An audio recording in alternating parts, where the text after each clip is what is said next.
Thunder crashed like artillery fire against the night sky. The storm wasn't just weather, it was warfare against everything fragile. Inside his modest wooden home, Mason Carter's calloused hands carefully served mac and cheese onto two chipped plates. One large portion, one small. A father and son's fortress against the storm. Then came the knock. Not a neighbor's casual tap, not a friend's familiar rhythm. This was desperation's knock, sharp, urgent, afraid. Mason froze dish towel still wrapped around his weathered fingers. Another knock more insistent. He opened the door to find her standing there. Expensive coat drenched and clinging to her frame. Designer heels caked with mud. A small child clutched against her chest, shivering violently. But it was her eyes that spoke volumes. They weren't asking. They were pleading. She was the CEO of a multi-billion-dollar firm. He was the janitor who mopped her building's floors. But tonight, none of that mattered. Tonight, she was just a mother seeking shelter, and he was just a man with a warm home and a choice to make. My car. The storm. Her voice cracked, lacking the boardroom authority it usually commanded. Mason didn't hesitate. Get inside, both of you. The woman stumbled across his threshold, her daughter's face buried against her neck. Water pooled beneath them on his worn oak floors. Mason didn't notice. He was already pulling the thickest blanket from his couch, wrapping it around the trembling child. Thank you, the woman whispered.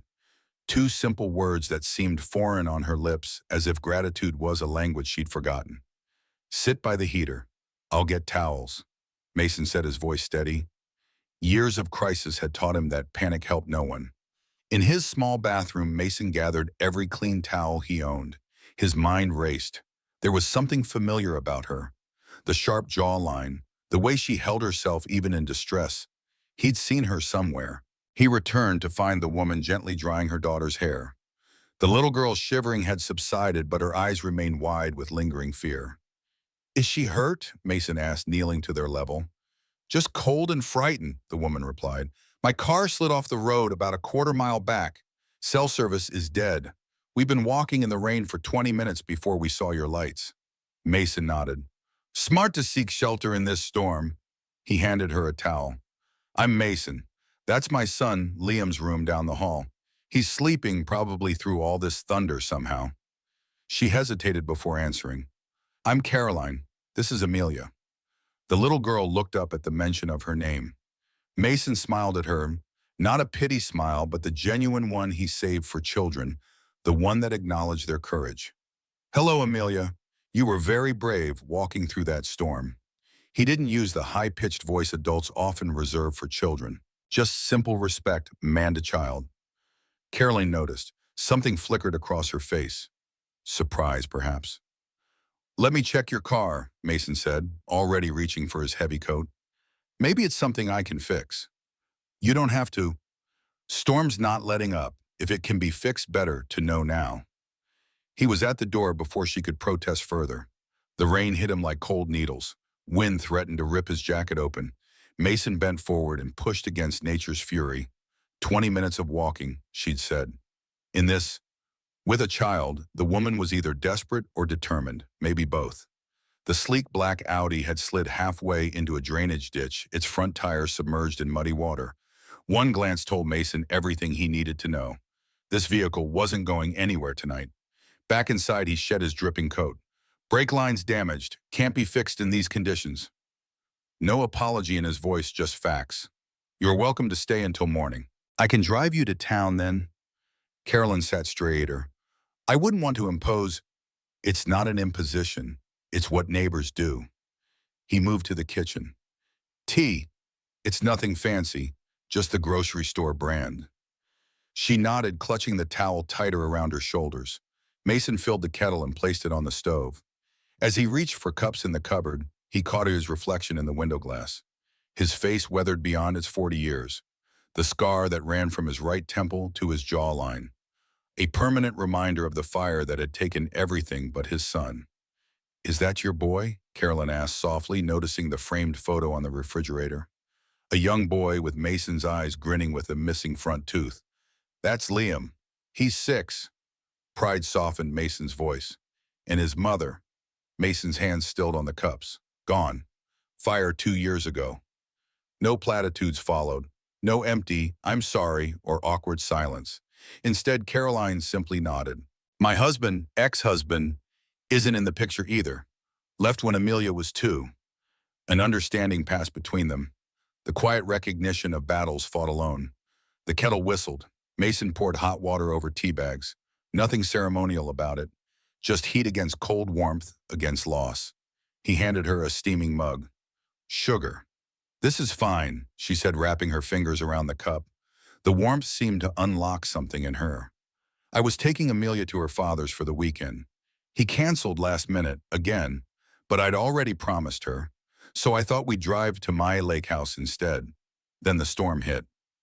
Mason leaned against the counter, his own mug cradled in hands that bore the marks of manual labor. Promises matter, he said simply. Yes, she agreed, something like respect flickering in her eyes. They do. A small voice interrupted them. Daddy, Mason turned to find Liam standing in the hallway, rubbing sleep from his eyes.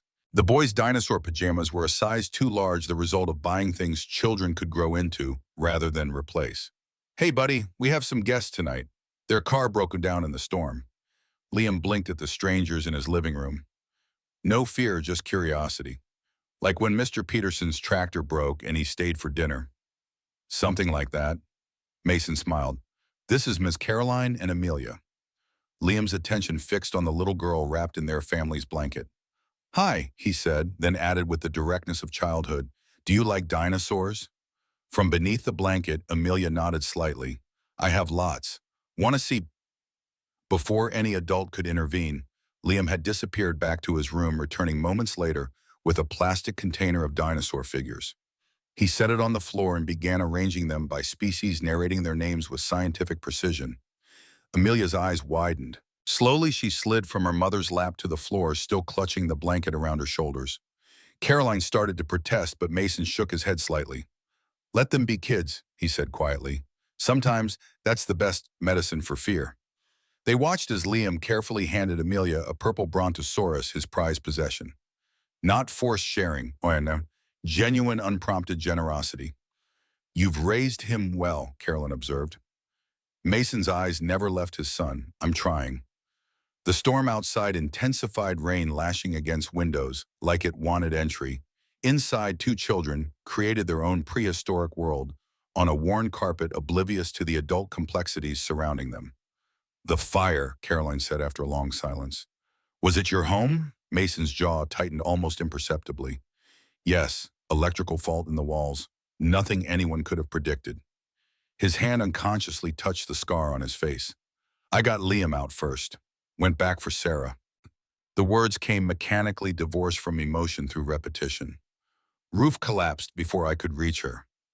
Caroline didn't offer sympathy. Instead, she asked, how do you move forward from something like that? Mason looked at her directly. You don't move forward, you move through. Every day, you just move through. For the first time that night, Caroline looked truly unsettled. Not by the storm or their worse situation, but by the raw honesty of his words.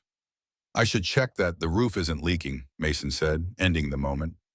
Years of maintaining buildings had taught him when structures needed inspection and when conversations needed boundaries.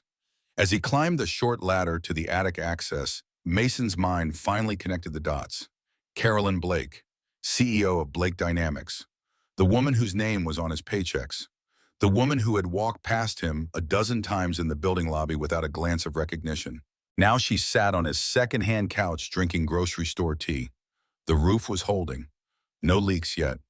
When Mason descended, he found Caroline standing by his bookshelf, examining the modest collection of technical manuals and mystery novels. You worked in technology, she said. Not a question.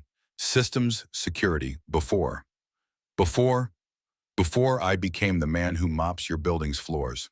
Her back stiffened. Recognition dawned in her eyes. You work at Blake Dynamics. Maintenance department. 2 years now. The corporate mask threatened to slide back into place. Mason could see her recalibrating, mentally shifting from stranded mother to employer. He didn't give her the chance. Let me get some bedding for you and Amelia. You can take my room. Liam and I will bunk in the living room. I couldn't possibly. I change the sheets every Sunday. They're clean. No room for argument in his tone. just practical problem solving. Caroline looked like she wanted to protest but glanced at Amelia, now fully engaged in dinosaur play with Liam, and nodded, "Thank you." Mason laid out fresh sheets and a blanket in his Spartan bedroom. No decorative pillows, no artwork on the walls, just a bed, a dresser, and a nightstand with a reading lamp and a single photograph. A woman with Liam's smile and kind eyes. When he returned to the living room, he found Caroline kneeling beside the children, being introduced to each dinosaur by name. Her designer clothes were still damp, her hair drying in natural waves instead of the structured style he'd glimpsed in company newsletters. She looked younger, more human. "Room's ready whenever you are," he said. She looked up, something unreadable in her expression. "Mr. Carter." "Mason." "Mason," she corrected. "I want to thank you properly for your kindness tonight." He shook his head. "No need to thank me.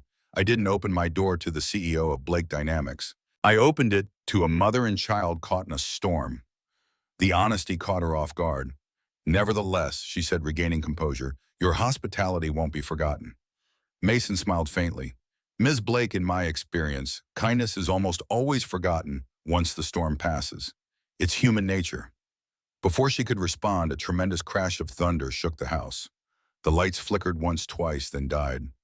Darkness engulfed them, broken only by lightning flashes through the windows. Amelia cried out. Liam immediately reached for her hand. "It's okay," he assured her. "Dad always has flashlights ready." Sure enough, Mason was already moving through the darkness with practiced ease. A drawer opened, metal clinked against wood. Then a beam of light cut through the blackness. "Power outages are common here during storms," he explained, handing a second flashlight to Carolyn.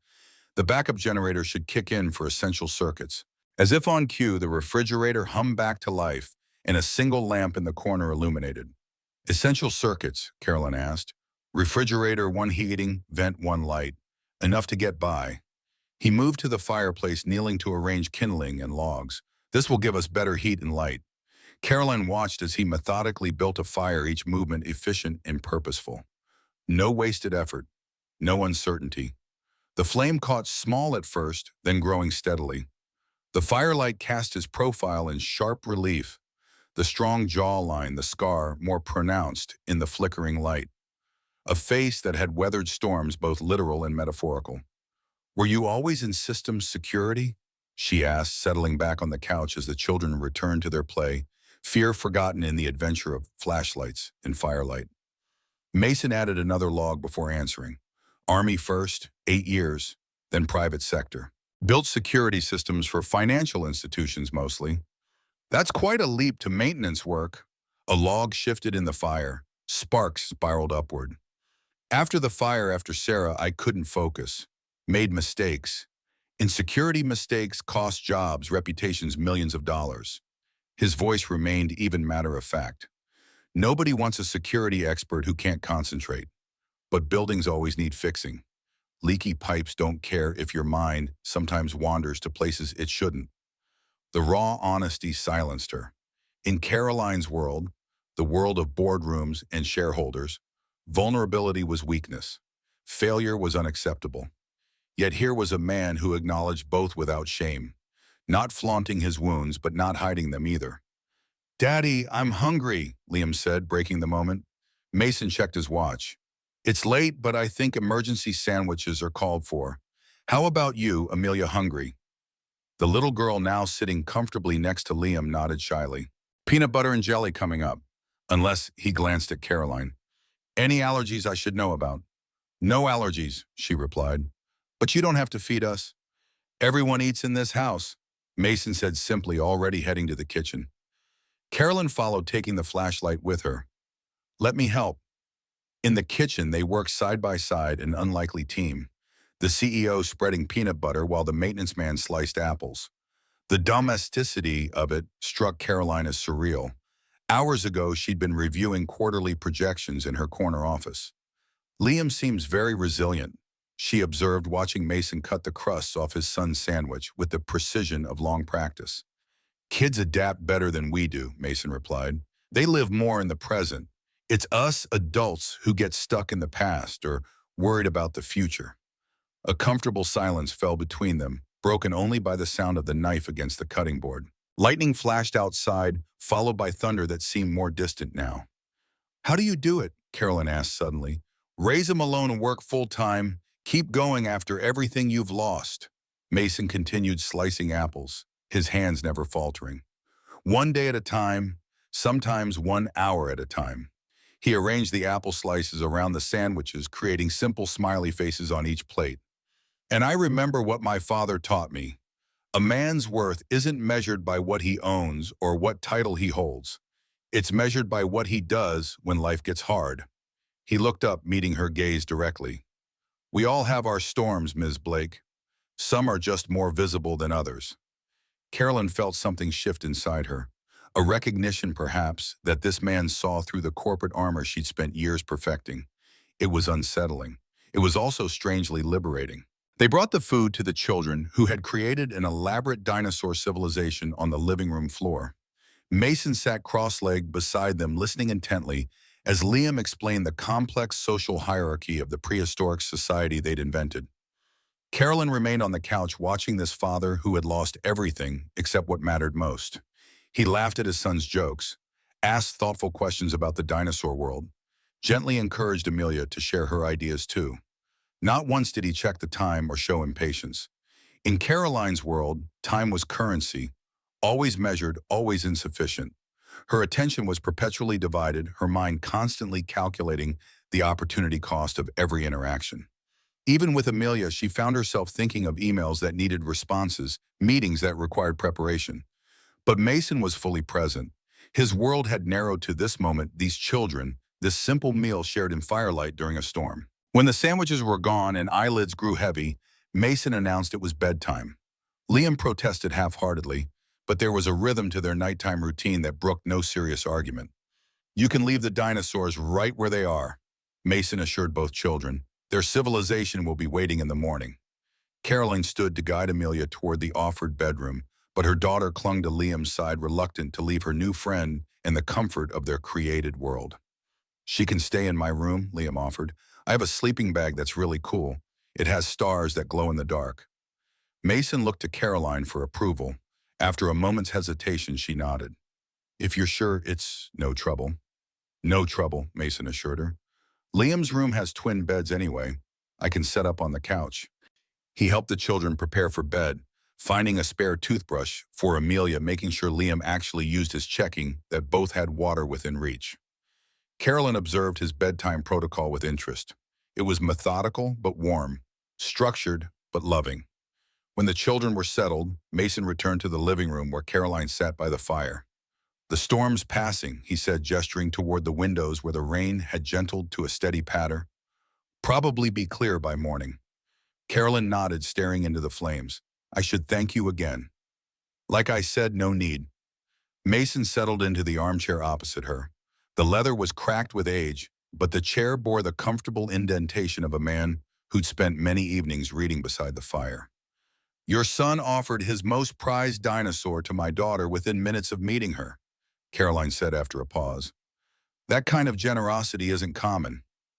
Mason smiled slightly. "Kids are born generous. We adults teach them to be otherwise." "Is that a criticism of my parenting?"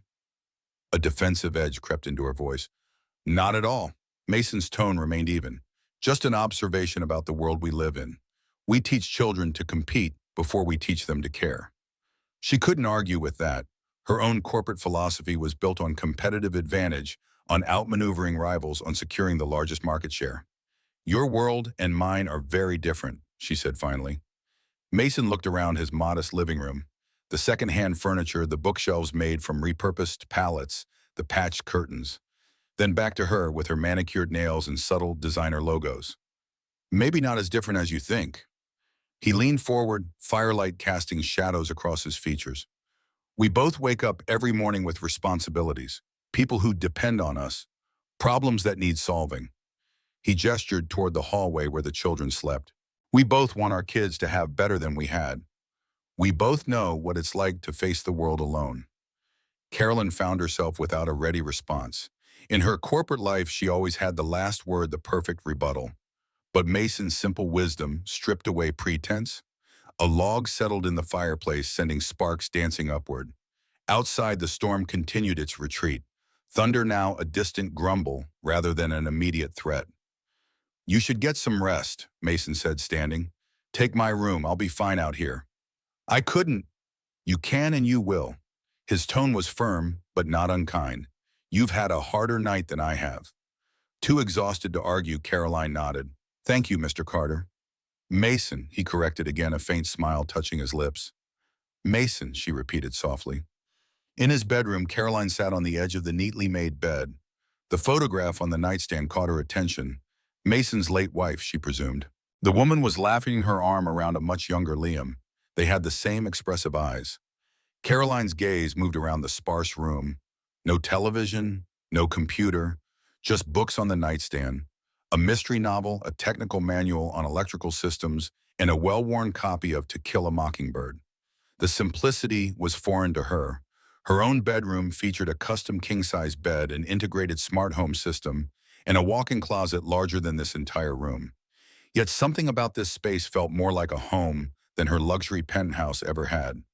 She changed into the clean t-shirt Mason had left for her, soft with age, bearing the faded logo of the Army Corps of Engineers.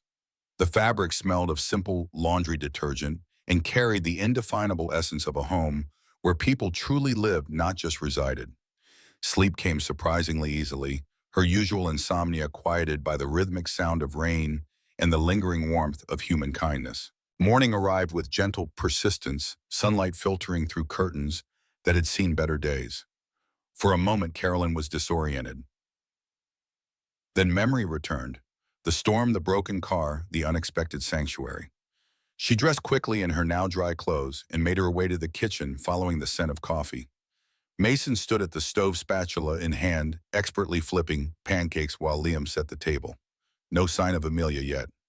"Good morning," Mason said without turning. "Coffee's ready, pancakes in 5 minutes." "How did you know I was here?" Carolyn asked, surprised by his awareness. He glanced over his shoulder, a hint of amusement in his eyes. "Floorboard by the hallway creaks. Has since we moved in. Keep meaning to fix it." Carolyn poured herself coffee, noting the chipped mug with a child's painted handprint. Everything in this house had history, had meaning. "Amelia's still sleeping," Liam announced, carefully placing forks beside each plate. "She was scared in the night, but I told her my dad keeps all the bad things away." Mason's expression softened at his son's words. "That's right, buddy. That's what dads do." The simple statement carried the weight of a sacred vow. Carolyn thought of her own father, absent more often than present, generous with gifts but miserly with time. Then of Amelia's father, whose promises evaporated like morning dew when more interesting opportunities arose. "I checked your car this morning," Mason said, serving golden pancakes onto waiting plates. "Damage is worse than I thought. Brake lines completely severed and there's frame damage. You'll need a tow truck." Carolyn nodded, already reaching for her phone. "I'll call my assistant. Already called Joe's towing from town. He'll be here in an hour." At her surprised look, Mason added, "Reception's better in the morning. Phone's on the wall if you need to make any calls." A landline. Caroline couldn't remember the last time she'd used one. Her world ran on smartphones, tablets, and constant connectivity. "Thank you," she said, finding herself genuinely grateful for his foresight. "I should let my office know I won't be in today." Mason nodded, turning back to the stove. "Take your time. Breakfast is ready when you are." The wall phone felt strange in her hand, heavier than her sleek smartphone, the coiled cord a physical tether to this place. She dialed her assistant's number from memory. "Rebecca, it's Caroline Blake." A pause. "Yes, I'm fine. Car trouble during the storm last night." Another pause. "No, I won't be in today. Reschedule everything. And I need a car sent to Bo." She glanced at Mason, who was helping Liam pour maple syrup. 4287 Oakwood Lane, he supplied without looking up. 4287 Oakwood Lane, she repeated into the phone. "Yes, that's in Millfield. Send David with the Bentley." A longer pause. "No, not urgent. Early afternoon is fine." She hung up, the solid click of the receiver, a satisfying conclusion to the conversation.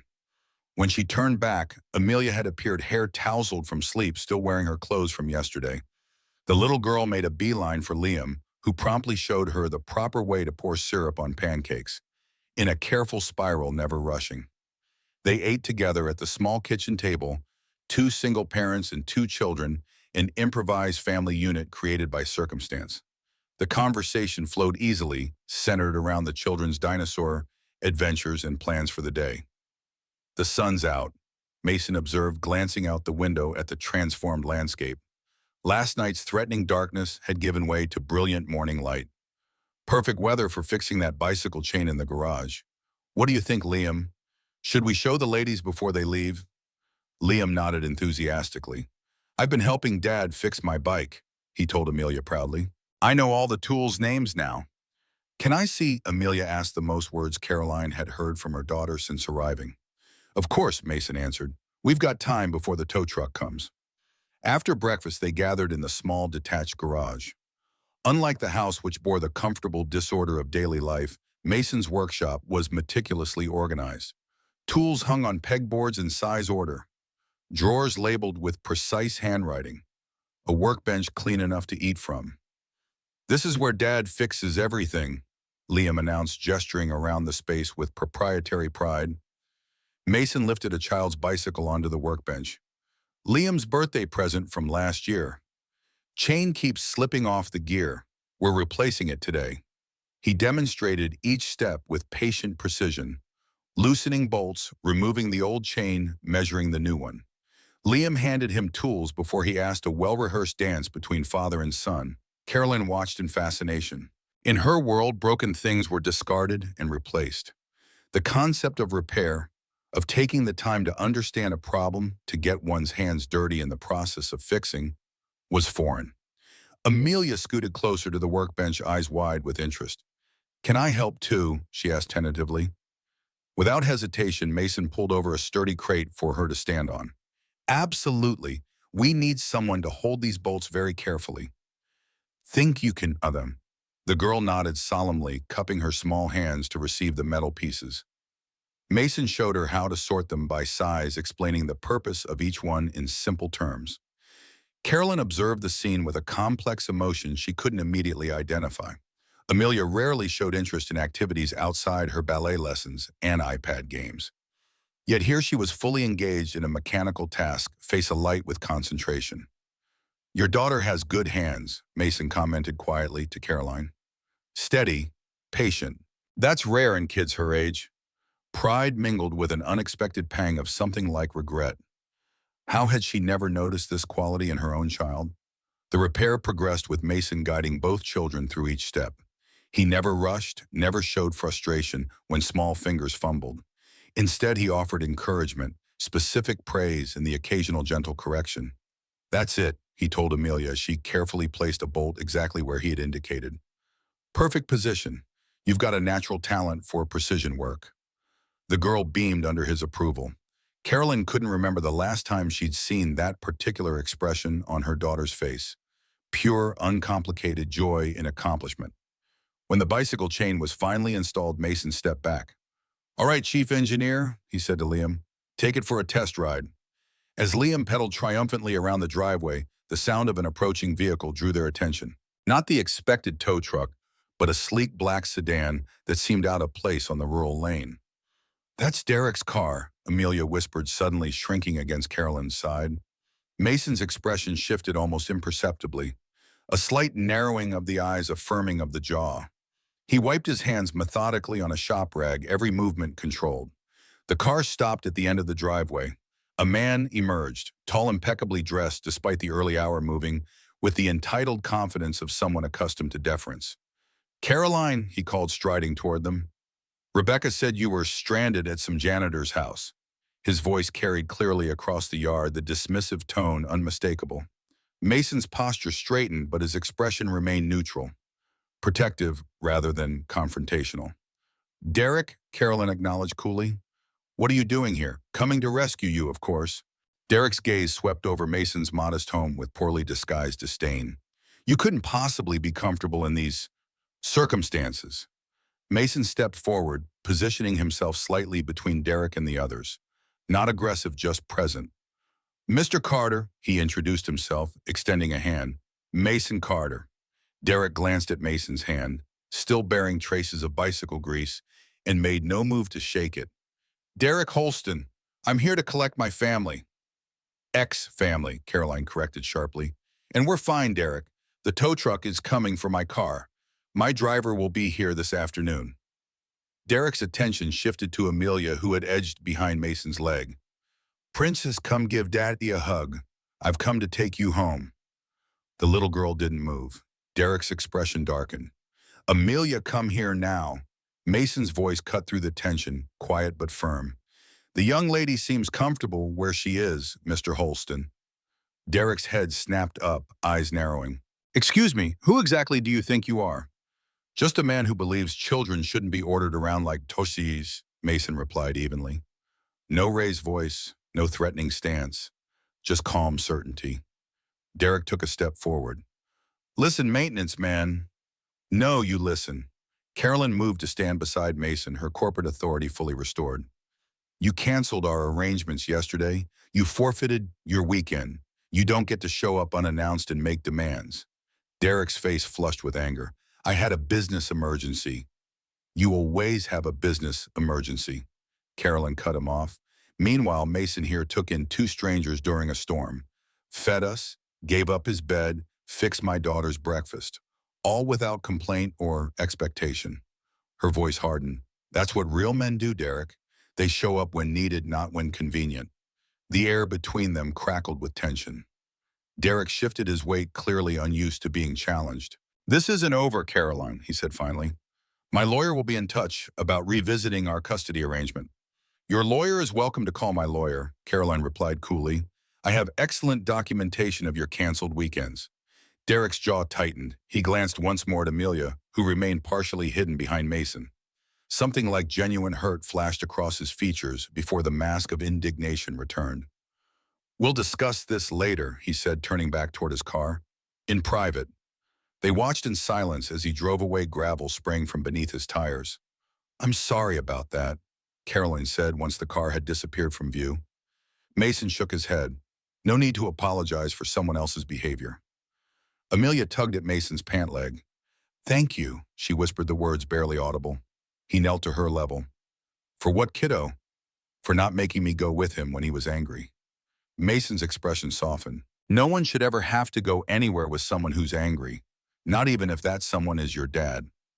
He spoke the words simply, but they carried the weight of profound truth. Carolyn felt them settle in her chest like stones in still water. The moment was broken by the arrival of a rust-spotted tow truck, its diesel engine announcing its presence long before it came into view. That'll be Joe, Mason said, straightening. Let's get your car sorted out. The next hour passed in practical arrangements. The tow truck driver, Joe, a burly man with a graying beard and easy manner, assessed the damage to Caroline's Audi with professional interest. Frame's bent pretty good, he confirmed, scratching his chin. Brake line's shot too. Gonna need specialized parts. Probably looking at 2 weeks minimum. Caroline nodded, already calculating alternatives. Can you recommend a rental agency? Joe laughed. Nearest Enterprise is 30 miles away in Riverdale, and they've got about 3 cars on a good day. He glanced at Mason. Unless you want to lend the lady your truck. Mason's pickup sat in the driveway, not new by any standard but well-maintained. I need it for work, he said simply, but I'm happy to drive Ms. Blake and her daughter wherever they need to go until her car arrives. Carolyn started to protest, but Joe was already hooking up her Audi. I'll get this to my shop and call you with an estimate, he promised. Mason's good people. You're in safe hands. As the tow truck pulled away with her vehicle, Caroline felt a strange sense of displacement. Her carefully ordered world had been disrupted, first by the storm, then by Mason's unexpected kindness, and now by the loss of her transportation. Your driver won't be here until afternoon, Mason observed. Can I offer you more coffee while we wait? The mundane suggestion grounded her. Yes, thank you. That would be nice. Back inside, the children returned to their dinosaur civilization while the adults retreated to the kitchen. Mason brewed fresh coffee, movements efficient and economical. No wasted energy, no unnecessary flourishes. I should compensate you for your hospitality, Caroline said, watching him work. The food, the inconvenience. Mason turned coffee pot in hand. Ms. Blake. Caroline. She corrected, offering a small smile. Caroline. He acknowledged. When everything has a price tag, some things are just what people do for each other. She accepted the coffee he offered, their fingers brushing momentarily in the exchange. In my world, everything has a price. Then perhaps you've been living in the wrong world. The statement should have offended her. Instead, it resonated with an uncomfortable truth. In the corporate realm she navigated, daily relationships were transactional. Value was measured in stock prices and quarterly returns. Success meant accumulation of wealth, power, influence. Yet here in this humble kitchen, with its chipped mugs and faded curtains, she'd witnessed a different kind of wealth. The rich relationship between father and son. The genuine security that came not from alarm systems, but from knowing someone would always open the door when you knocked. Perhaps I have, she admitted softly. Mason leaned against the counter, studying her with quiet intensity. Why did you become CEO? What was the dream behind it? The question caught her off guard. People asked about her strategies, her management philosophy, her views on market trends. No one asked about dreams. Security, she answered after a long moment. My father lost everything when his business failed. We went from country club memberships to food stamps in less than a year. I swore I'd never be that vulnerable again. Mason nodded, understanding in his eyes. So the corner office, the fancy car, their armor. Effective armor, she countered, until the storm hits and you end up on a stranger's doorstep anyway. His words carried no judgment, just gentle observation. Caroline smiled ruefully. Touché. A comfortable silence settled between them, broken only by the children's laughter from the living room. Through the window, sunlight dappled the yard, where puddles from last night's storm reflected the clear blue sky. I meant what I said to Derek, Caroline said finally, about you being a real man, taking us in, helping without question. Mason's expression remained neutral, but something flickered in his eyes, recognition perhaps of values shared despite their different circumstances. I was raised by a father who believed your word was your bond and your character was your legacy, he said simply. Everything else, money, status, possessions, that all comes and goes. But who you are when others need you, that's the only thing that matters in the end. The words settled around them like a mantle. Outside, the last evidence of the storm was evaporating in the strengthening sunlight. Birds had resumed their songs. The world was returning to its normal rhythms. But for Caroline Blake, something fundamental had shifted. Like tectonic plates realigning beneath the surface, the change was invisible, but profound. I need to tell you something, she said, suddenly setting down her coffee mug with decisive precision. Something I haven't told anyone else. Mason straightened, giving her his full attention. Blake Dynamics is being audited. I discovered irregularities in our financial records 2 months ago. Offshore accounts, shell companies' money being laundered through our charitable foundation. Her voice remained steady, but her fingers tightened around the mug. At first, I thought it was a mistake, an accounting error. Then last week, I found evidence that someone is systematically stealing from the company and setting me up to take the fall. Mason's expression didn't change. No shock, no judgment, just focused attention. My CFO noticed discrepancies and started investigating. Then he suddenly resigned, citing personal reasons. Left the country the next day. Caroline's professional mask slipped, revealing genuine fear beneath.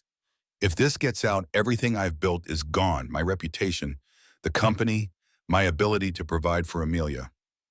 Why are you telling me this? Mason asked quietly. Caroline met his gaze directly.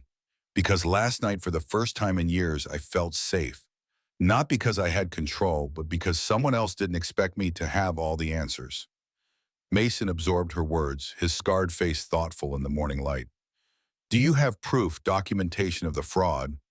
She nodded. A hard drive with records. I took it from my office before I left yesterday. It's in my car, in the hidden compartment in the trunk. Joe has your car now, Mason noted. Yes, and I need that drive back before anyone else finds it. The implication hung between them. She was asking for help, not from an employee, but from the man who had opened his door during a storm. Mason considered for a long moment, weighing something in his mind. Then he stood, decision made. I'll call Joe, ask him not to start work on your car until we get there. We can retrieve the drive before he does any serious dismantling. Relief flooded Caroline's features. Thank you. Mason reached for the wall phone, then paused, looking back at her with quiet intensity. This isn't just about a hard drive, is it? How you're being hunted. She didn't deny it. Yes. By whom? I'm not certain yet, but I have suspicions. Her voice lowered. Victor Lang, my COO. He's been pushing for more control over our international divisions, exactly where the money laundering is happening. Mason nodded once, absorbing the information. Then we need to be careful, very careful. The we didn't escape Caroline's notice. This maintenance mate, this stranger who had become something more overnight, had just aligned himself with her cause without hesitation or negotiation. As Mason dialed the towing company, she watched him with new eyes. He stood straight back, shoulders squared, voice steady. Not the posture of a broken man, but of one forged through fire. For the first time since discovering the financial irregularities, Caroline felt a flicker of hope. Not because Mason could solve her problems, though his technical background suggested he might have valuable skills, but because she was no longer facing the storm alone. Sometimes she realized the most powerful thing in the world isn't wealth or influence. It's the simple knowledge that when you knock on a door in the middle of a storm, someone will open it without question. And sometimes that makes all the difference.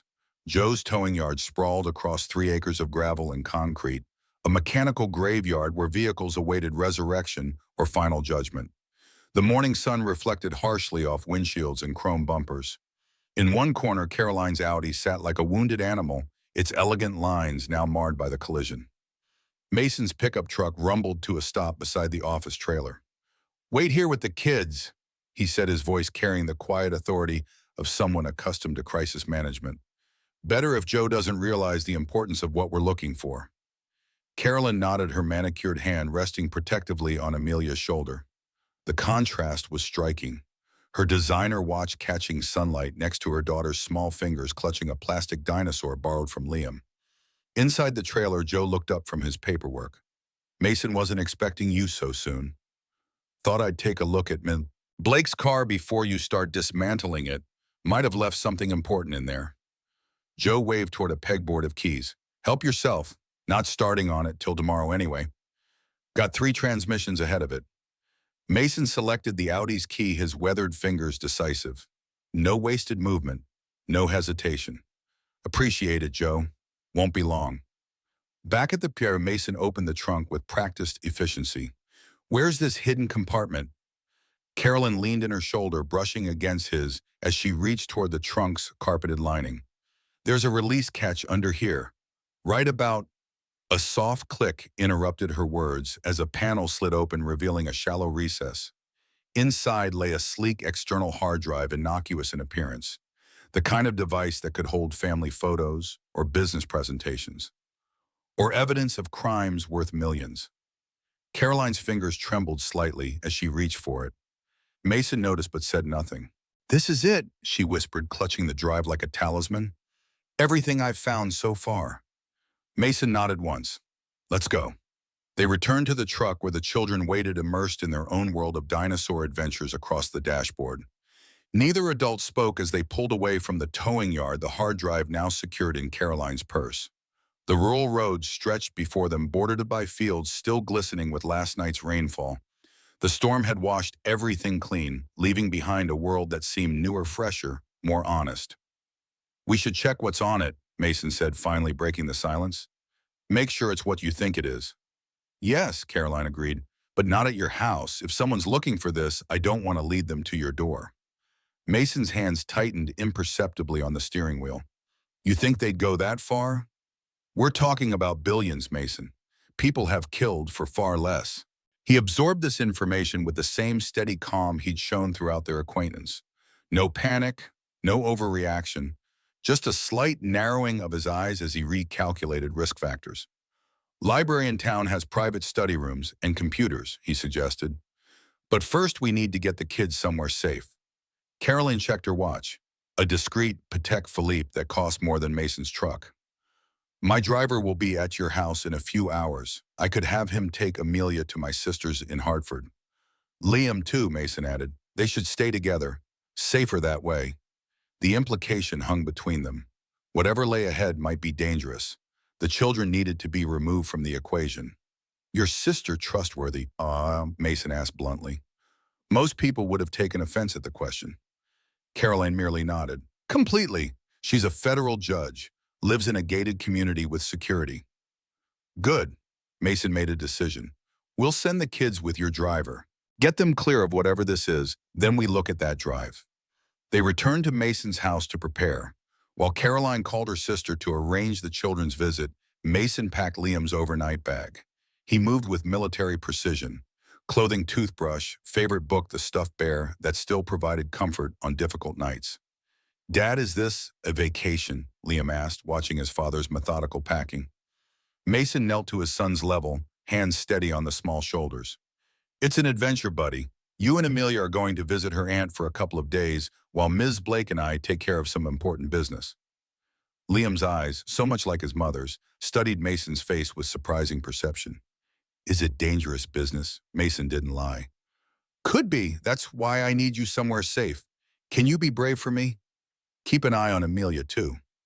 The boy's chest puffed slightly with the responsibility. Yes, sir. Mason pulled his son into a tight embrace, breathing in the scent of childhood. Innocence, impossibility, and uncomplicated love. That's my man. In the living room, Carolyn was finishing her call. 2 children, yes. My driver David will bring them.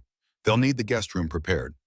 Her voice carried the crispness of command, but her free hands stroked Amelia's hair with unconscious tenderness. When the call ended, she turned to Mason. It's arranged. Sandra will meet them at the house. Security is already alerted. Mason nodded, shifting seamlessly into tactical planning. What about the driver? He trustworthy.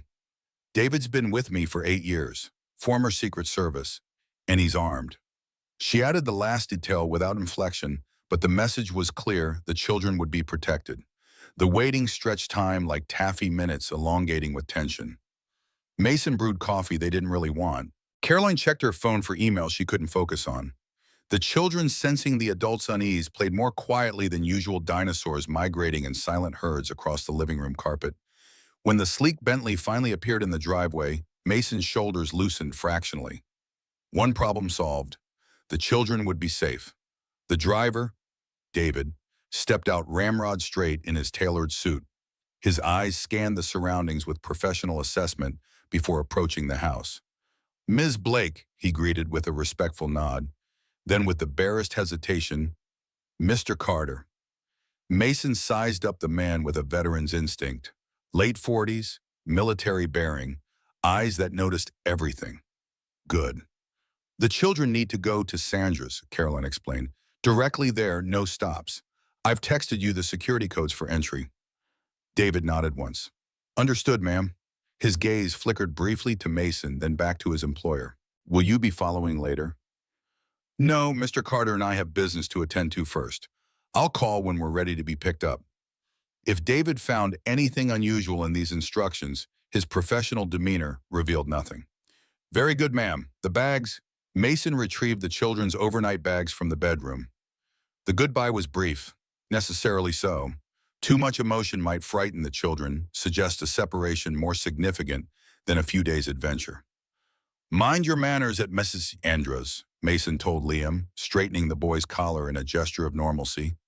Remember to say please and thank you. I will, Dad. Liam clutched his dinosaur figures in one hand, his small backpack in the other. Ready for adventure, unaware of the stakes. Amelia clung briefly to Caroline's legs before Liam offered his hand. Come on, he said with the simple confidence of childhood. Dad says we're going on an adventure. As the Bentley pulled away, Mason and Caroline stood side by side in the driveway, united in the peculiar ache of parents separated from their children. Different backgrounds, different line, but in this moment, perfectly aligned. They'll be safe, Mason said as much to himself as to her. Carolyn nodded, blinking rapidly. Yes. They watched until the car disappeared around the bend, taking with it their most precious possessions. Now, Mason said, turning toward his truck, let's see what's on that drive. The public library in Millfield occupied a red brick building that had once been the town hall. Its architecture spoke of small-town ambition and civic pride. Columns flanking the entrance, tall windows arching toward the ceiling shelves of books that offered escape and education in equal measure. Mason and Caroline secured a private study room in the back away from the main reading areas. A single computer sat on a wooden desk, its outdated monitor a reminder of municipal budget constraints. "Will this work?" Caroline asked, eyeing the computer dubiously. Mason nodded. "Basic file access is all we need for now." He plugged in the external drive, his movements methodical. "Let's see what we're dealing with." The drive contained dozens of folders, each labeled with cryptic alphanumeric codes. No obvious names, no convenient signposts. Deliberate obfuscation. "Start with the most recently modified," Mason suggested. Caroline leaned closer, her shoulder again, brushing his as they both studied the screen. The contact was brief but electric. Two people united by circumstance, drawn together by dangers neither had anticipated. The files revealed a complex web of transactions, money moving between accounts, shell companies redirecting funds, charitable contributions that never reached their stated destinations. To an untrained eye, it might have appeared as normal corporate activity, but Mason saw the patterns immediately. "Classic laundering structure," he murmured, navigating through spreadsheets with practiced ease. "Money goes in dirty, comes out clean." Whoever set this up knew what they were doing. Carolyn's breath caught. "Can you tell who's behind it?" Mason's fingers moved steadily across the keyboard, opening files, cross-referencing data points. "Not directly. They've been careful. But there are timestamps on these transactions. Access logs." He pointed to a column of dates and times. "All these withdrawals happened during board meetings. When I'd be occupied," Caroline realized. "Unable to monitor the system." "Exactly." They worked methodically through the files, Mason explaining technical details in simple terms, Caroline providing context for company operations. Their different worlds merged in this pursuit of truth. His practical knowledge of security systems, complementing her understanding of corporate structure. 3 hours into their investigation, Mason sat back, rubbing his eyes. "There's a pattern here. All the major transactions wrote through your international charitable foundation before disappearing offshore." Carolyn nodded grimly. "And guess who chairs the foundation's oversight committee?" "Victor Lang." "Yes," her voice hardened. "My second in command, the man I trusted to run half my operations." Mason studied her face, the controlled anger, the hurt beneath the professional mask. Betrayal by a trusted lieutenant cut deep regardless of whether you commanded boardrooms or battalions. "There's more," he said quietly. "These access logs show someone's been in the system using your credentials. Late nights, weekends, times you wouldn't normally be working." Caroline's spine stiffened. "He has my passwords, or something close enough to bypass security." Mason turned to face her directly. "This isn't just about money laundering. They're setting you up to take the fall when it's discovered. Your digital fingerprints are all over these transactions." The color drained from Caroline's face as the full implications registered. This wasn't just about losing her company. This was about potential criminal charges, prison, separation from Amelia. Mason watched the realization dawn in her eyes. Unlike most men in her world, he didn't immediately offer false reassurances or minimize the danger. Instead, he simply asked, "What do you want to do?" The question hung between them. Direct, unadorned, respecting her agency even in crisis. Not telling her what to do, asking. Carolyn straightened, drawing on reserves of strength that had carried her through boardroom battles and divorce courts. "We need more evidence. Something that directly ties Victor to these transactions. Something that proves that my credentials were stolen." Mason nodded, already turning back to the computer. "The system logs might show login locations. If he accessed the network from somewhere you weren't." They dove back into the files with renewed purpose. Outside the window, afternoon shadows lengthened across the library lawn. Inside, two unlikely allies pieced together a conspiracy, one data point at a time. "Here," Mason said, finally pointing to a line of code. "Multiple logins from an IP address in the Cayman Islands 2 months ago." "I've never been to the Caymans," Caroline said, leaning closer.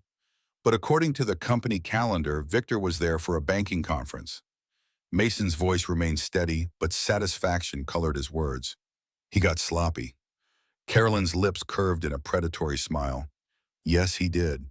As they gathered their evidence, saving key files to a separate drive Mason had purchased from the electronics store across the street, a new tension entered Caroline's movements. The hunter sensing prey within reach.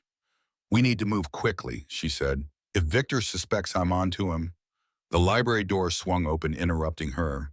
An elderly librarian peered in apologetically. "Sorry to disturb you, but we're closing in 15 minutes. Mason nodded his thanks. "Almost finished." When the door closed again, he turned to Caroline. "We should separate the evidence. Safer that way." She agreed immediately. "I'll take the original drive. You keep the copy." And then, Caroline checked her watch. "I need to call David to pick us up. We can go to my apartment in the city. It has a secure server, better equipment." Mason hesitated, calculating risks. "Your apartment might be watched. If Victor's as thorough as these files suggest, he'll have contingencies." The observation gave Caroline pause. In her world of private elevators and doormen, physical security was something purchased, not questioned. But Mason thought differently, seeing vulnerabilities where she saw amenities. "Where then?" she asked. "I have a friend," Mason said after a moment's consideration. "Former Army buddy who runs a cybersecurity firm in Hartford. Off-the-grid specialized equipment. We can trust him." Carolyn studied Mason's face, weighing the request against her instinct to control the situation. Finally, she nodded. "Call him." As Mason stepped outside to make the call, Caroline remained at the computer, staring at the evidence of betrayal. The foundation she'd created to honor her mother's memory, used as a conduit for crime. The company she'd built from nothing, undermined from within. The reputation she'd guarded so carefully, positioned for destruction. Her hands curled into fists on the desk, knuckles whitening with suppressed rage. Not the cold corporate anger she'd wielded in boardrooms, but something more primal, more personal. When Mason returned, he found her perfectly still, a statue of controlled fury. "Frank can see us tonight," he said. "We'll need to drive to Hartford." Carolyn nodded once decisively. "Let's go." They left the library as the last patrons were being ushered out, the sky above now tinged with the purple hues of approaching evening. Mason's truck waited in the parking lot, its utilitarian profile a stark contrast to the luxury vehicles Caroline typically occupied. As they pulled onto the main road, Mason noticed a black SUV ease into traffic behind them. Coincidence, perhaps? Or perhaps not. "Don't look back," he said quietly, "but I think we're being followed." Caroline's breath caught, but she kept her gaze forward as instructed. "How can you tell?" "Same vehicle that was parked across from the library. Tinted windows, 2 men inside." Mason's voice remained calm, his hands steady on the wheel. "Could be nothing. Let's find out." He made a series of turns through residential streets, each one calculated to confirm his suspicion. The SUV maintained its distance but matched every turn. "Definitely following," Mason concluded. "Question is, how did they find us?" Carolyn's mind raced through possibilities. "My phone could be tracked." "Turn it off. Remove the battery if you can." She complied immediately, her fingers working with unexpected dexterity for someone accustomed to having technical tasks done for her. "What's the plan?" she asked, voice steady despite the circumstances. Mason checked his mirrors again. The SUV had closed the distance slightly. "We need to lose them before we head to Frank's. Can't lead them to our evidence." His mind worked through options with tactical precision. "There's a shopping center coming up. Multiple exits. Heavy foot traffic this time of day." Caroline understood immediately. "We abandoned the truck," Mason nodded. "Temporarily. We'll circle back for it later." The aging pickup accelerated, pushing its limits as they approached the shopping center. Mason's hands were steady on the wheel, his breathing controlled. This wasn't his first evasion. Military training had prepared him for moments like this, when threat assessment and rapid decision-making meant the difference between safety and danger. They pulled into the crowded parking lot, weaving between rows of vehicles. The SUV followed, more conspicuous now as it navigated the tight spaces. "When I stop, we move quickly," Mason instructed. "Head straight for the main entrance. Don't run. That attracts attention. Just walk purposefully." Carolyn slipped off her heels, tucking them into her purse. Practicality overriding fashion. "Ready." Mason parked between two larger vehicles, creating visual cover. "Now." They exited the truck, simultaneously falling into step beside each other as they crossed the parking lot. Not touching, but moving in unconscious synchronization. A unit forged through shared danger. Behind them, the SUV had stopped its occupants, momentarily confused by the sudden parking. Precious seconds gained. Inside the shopping center, fluorescent lights and pipe music created a bubble of ordinary life. Shoppers pushing carts, teenagers clustered around the food court, a security guard making bored rounds. Mason guided them toward the center of the complex where multiple corridors intersected. "They'll have split up," he said quietly, one watching each exit. Carolyn scanned the crowd with new awareness. "How do we get out?" Mason spotted a department store ahead. "Through there, service exit."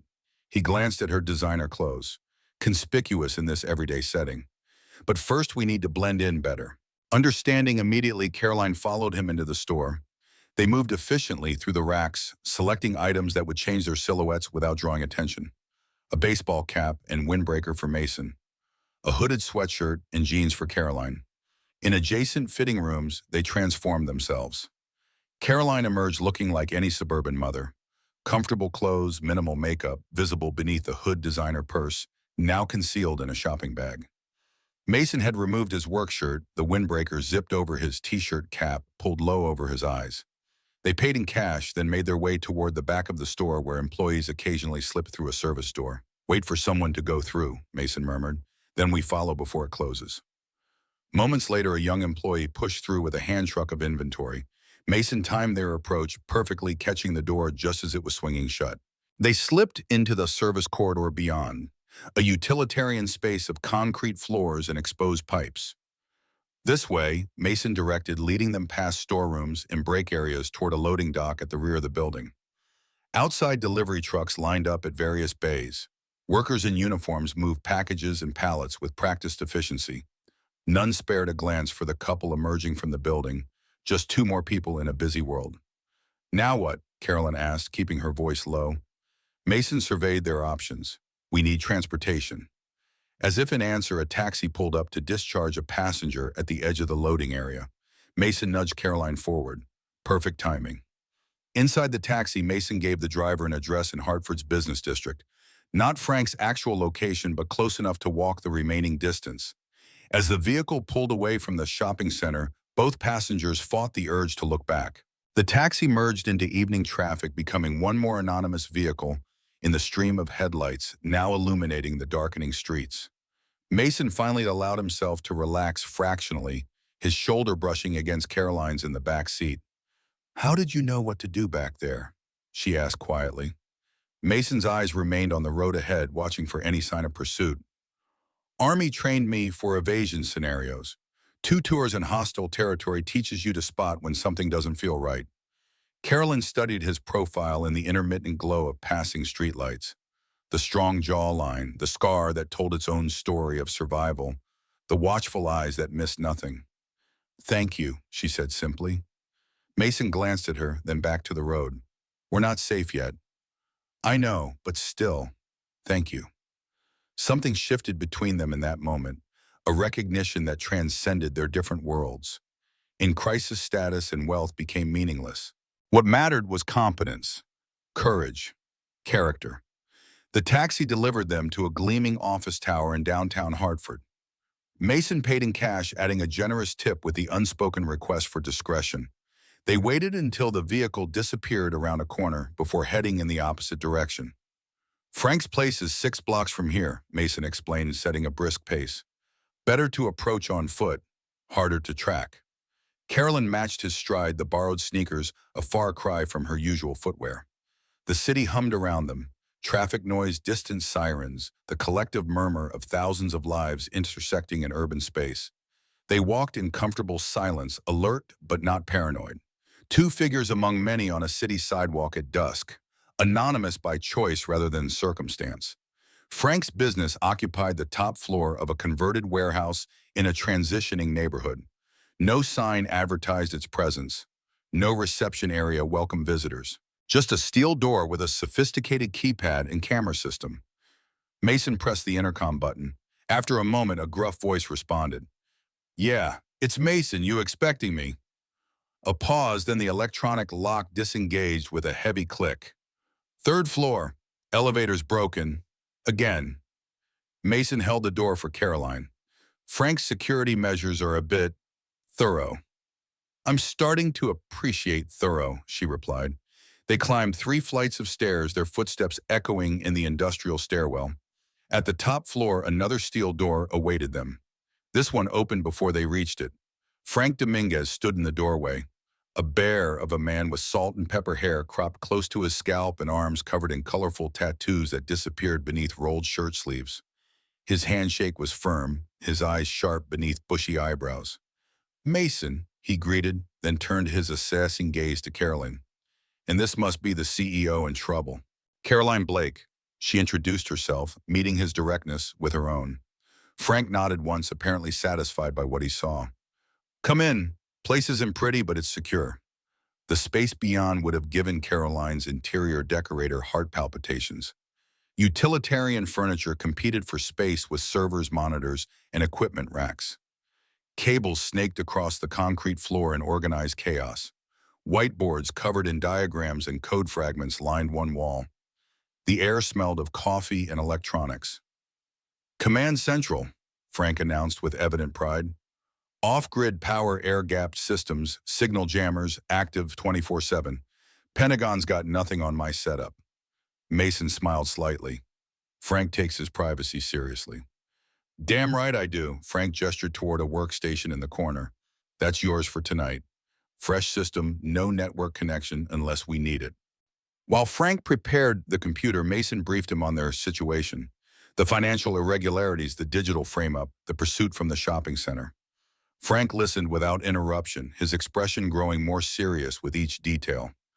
Corporate espionage with a side of money laundering, he summarized when Mason finished. Ballsy play. Carolyn removed the external drive from her purse. Everything we've found so far is on here. We need to analyze it more thoroughly, find concrete proof linking my COO to these transactions. Frank accepted the drive with careful hands. Let's see what we're dealing with. The next hours passed in concentrated work. Frank's expertise complemented Mason's practical knowledge, their military shorthand, creating an efficient partnership that Caroline observed with growing respect. These men spoke a language forged in shared experience, direct, precise, unburdened by corporate niceties or political positioning. Look at this pattern, Frank pointed out, highlighting a sequence of transactions. Same amount moving through different accounts, always on the 15th of the month. Mason nodded. Scheduled transfers, automated. And here, Carolyn added, indicating another spreadsheet, these expense approvals all carry my digital signature, but I never saw these reports. Frank's fingers flew across the keyboard, digging deeper into the data. System logs show login location for these approvals. IP address traces to... Interesting. What? Mason leaned closer. These approvals were processed from within your building, Ms. Blake, but not from your office. They're coming from a conference room on the executive floor. Carolyn's expression hardened. The boardroom, where Victor holds his weekly strategy sessions. Sessions you don't attend, Mason guessed. No, he insisted they were operational details beneath my concern. Bitter irony colored her words. I thought he was being efficient. He was covering his tracks. Frank continued his analysis, peeling back layers of digital deception. He's using a sophisticated proxy to mask most activities, but there's always a trace. Always. His tone carried the conviction of a true believer. No digital defense is perfect. As midnight approached, they had assembled a compelling case. Transaction records, access logs, IP traces, all pointing to Victor Lang as the architect of the fraud. But something still troubled Mason. Why now, he asked, rubbing his tired eyes. Why start investigating you at this particular moment? Carolyn considered the question. The annual audit is approaching. External auditors will have full access to our books next month. So he's accelerating his timeline, Mason concluded, setting you up to take the fall before the real accountants arrive. Which means we don't have much time, Frank added grimly. They worked through the night, stopping only for coffee and the sparse provisions Frank kept in his industrial refrigerator. As dawn broke over Hartford, they had compiled their evidence into an organized presentation, clear enough for law enforcement, devastating for Victor Lang. What now? Frank asked, saving their work to multiple secure drives. Take this to the FBI. Carolyn shook her head. Not yet. I need to confront Victor first. See his face when he realizes I know. Mason frowned. That's risky. He's already demonstrated he's willing to go to extreme measures. I know, but this is my company, my reputation. I need to understand why, what I missed. Her voice carried the weight of personal betrayal beneath the professional concern. Besides, confronting him might reveal who else is involved. The SEC will want all participants, not just the ringleader. Mason studied her face, recognizing the determination there. The need for closure that transcended practical considerations. Then we do it carefully, he said finally. On our terms, not his. Frank raised an eyebrow. You're going with her? Yes. No hesitation in Mason's response. The simple affirmation hung in the air between them. Not a question of professional obligation or financial compensation. Simply a man standing beside someone who needed him regardless of the risk. Carolyn felt something shift in her chest, a warmth spreading beneath her breastbone that had nothing to do with the room's temperature and everything to do with the quiet certainty in Mason's voice. Frank nodded, accepting his friend's decision without further question. Then you'll need backup. Let me make some calls. While Frank arranged additional security, Mason and Caroline prepared for the confrontation ahead. The practical planning, when to arrive at the office, how to ensure Victor would be there, what evidence to present first, created a structure for their shared anxiety. We should check on the children, Caroline said as they finalized their approach. Mason nodded, the mention of Liam bringing a momentary softness to his vigilant expression. Frank has a secure line we can use. The call to Carolyn's sister confirmed what they'd hoped. The children were safe, happily engaged in exploring the judge's extensive library and garden. Amelia had even fallen asleep clutching one of Liam's dinosaurs, a small gesture of trust that spoke volumes. They're fine, Caroline reported, ending the call. Sandra says Liam's teaching Amelia about different dinosaur species. Apparently he's quite knowledgeable. Pride flickered across Mason's tired features. He memorizes the scientific names. Can't always pronounce them correctly, but he tries. The moment of parental connection provided a brief respite from the tension of their situation, a reminder of what they were fighting to protect, not just reputations or companies, but the stable worlds they'd created for their children. Frank returned with news. Got 3 guys from my security team meeting us at Blake Dynamics, ex-military, discreet professional. They'll maintain perimeter surveillance while you're inside. Thank you, Carolyn said, genuine gratitude in her voice. Frank waved away her thanks. Any friend of Mason's? He left the sentence unfinished, the conclusion obvious. As they prepared to leave, gathering equipment and reviewing their strategy one final time, Frank pulled Mason aside. You sure about this? He asked quietly. Corporate wars can get just as ugly as the real thing. Mason's gaze drifted to Caroline, who stood by the window watching the city awaken below. I'm sure. Frank studied his friend's face, reading between the lines of that simple answer. Be careful, brother. Not just with the bad guys. Mason understood the warning.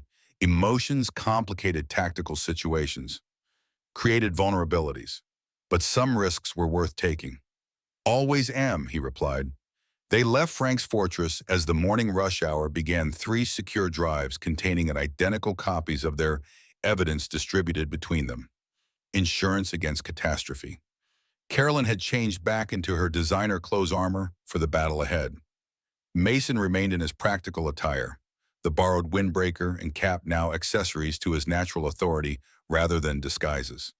Frank's security team, 3 nondescript men in business casual clothing, met them at a coffee shop 2 blocks from Blake Dynamics headquarters. The briefing was concise, professional.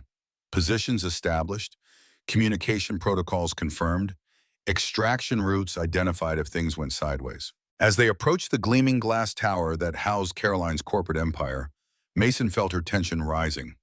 Her stride lengthened, her chin lifted. CEO Blake was re-emerging, preparing for confrontation on her home territory. Remember, Mason said quietly as they neared the entrance, no matter what happens in there, we have the evidence secured in multiple locations. He can't bury this. Carolyn nodded, drawing strength from the reminder. Ready. Ready. They passed through the revolving doors together, stepping into the marble-floored lobby, where Mason usually pushed a mop and Caroline commanded respect with her mere presence. Today they entered as equals, united in purpose if not in status. The security guard at the desk did a double take, clearly surprised to see the maintenance worker accompanying the CEO. Good morning, Ms. Blake, he greeted, recovering quickly. Mr. Carter. Morning, Paul, Mason replied easily, as if his presence alongside the company's chief executive were the most natural thing in the world. Caroline headed directly for the executive elevator, Mason at her side. Is Mr. Lang in yet? She asked the guard. Yes, ma'am, arrived about 20 minutes ago. Excellent. The elevator doors closed behind them, creating a momentary sanctuary. Carolyn's carefully maintained composure wavered slightly, her breath quickening as they ascended toward confrontation. He won't expect both of us, Mason observed. That gives us an advantage. Carolyn nodded, drawing strength from his steady presence. I never thanked you properly. For all of this. Mason shook his head. Not necessary. It is necessary. Her voice softened. You had no obligation to help me. To risk yourself. Your normal life. A faint smile touched Mason's lips. Ms. Blake, I think we left normal behind when you knocked on my door during that storm. The elevator chimed as they reached the executive floor. Caroline straightened her professional mask, sliding back into place. Let's finish this, she said. The executive suite of Blake Dynamics embodied corporate success. Gleaming wood surfaces, original artwork, floor-to-ceiling windows offering panoramic views of the city below. Caroline's assistant looked up in surprise as they approached, clearly not expecting her boss after the previous day's absence. Ms. Blake, we weren't sure when you'd be back. Is Victor in his office? Caroline asked, bypassing pleasantries. Yes, but he's on a call with... Interrupt him. Tell him I need to see him immediately, in the boardroom. The assistant hesitated, registering Mason's presence with obvious confusion. Should I announce both of you? No, Caroline replied. Just tell him I'm waiting, alone. Understanding bloomed in Mason's eyes. Strategic misdirection. Let Victor think he was facing only Caroline.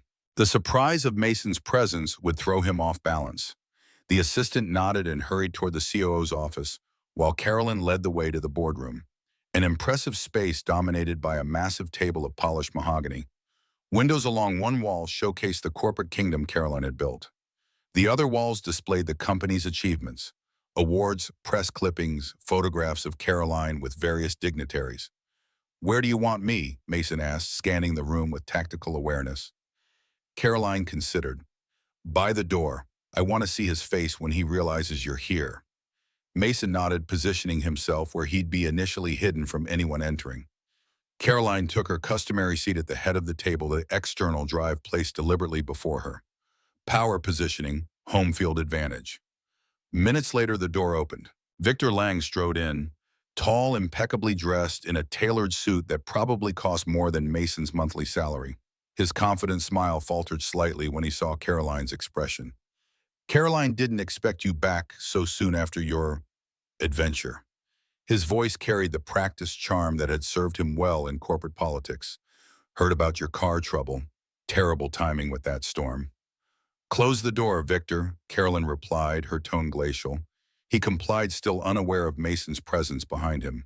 Is everything all right? You seem tense. Sit down.